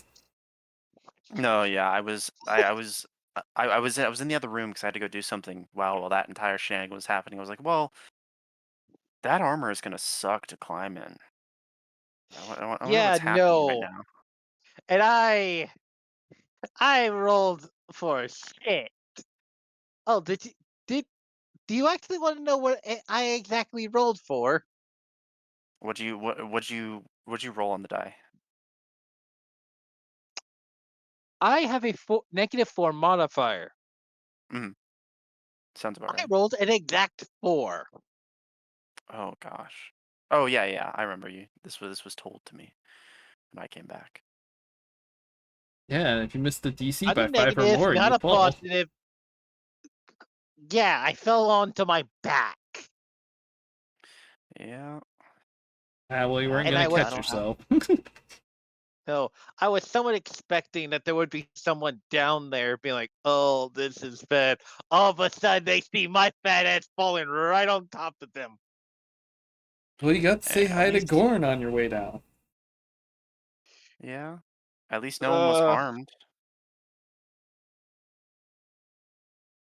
And by harmed I mean killed, because a dwarf carrying that much metal would probably kill someone.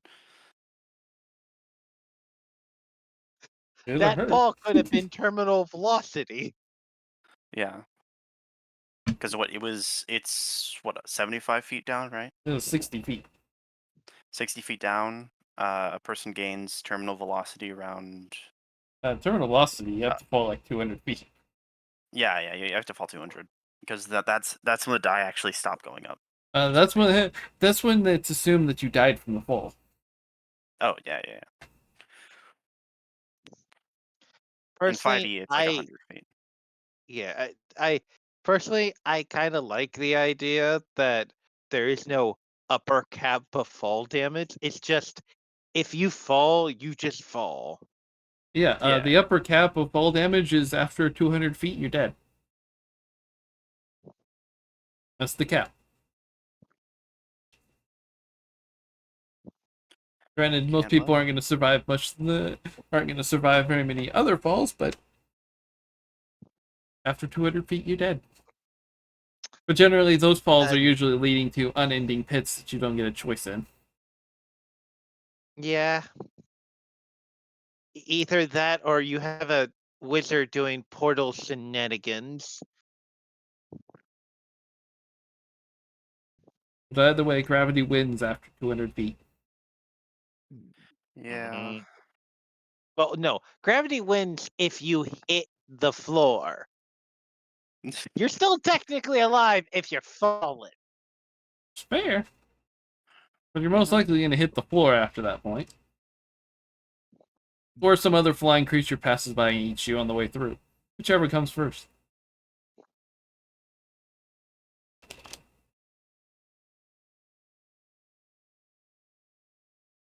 But either way, could be a call out for the night. Yeah. I'm gonna Yeah. head Right. out. I wish you guys the best. Have a wonderful night. Yeah. All right. Have a good night, everybody. Bye-bye. Bye. Bye bye. I'm also gonna leave for now. All right. It was nice playing today. Don't enjoy those toy soldiers. Oh, those toy soldiers.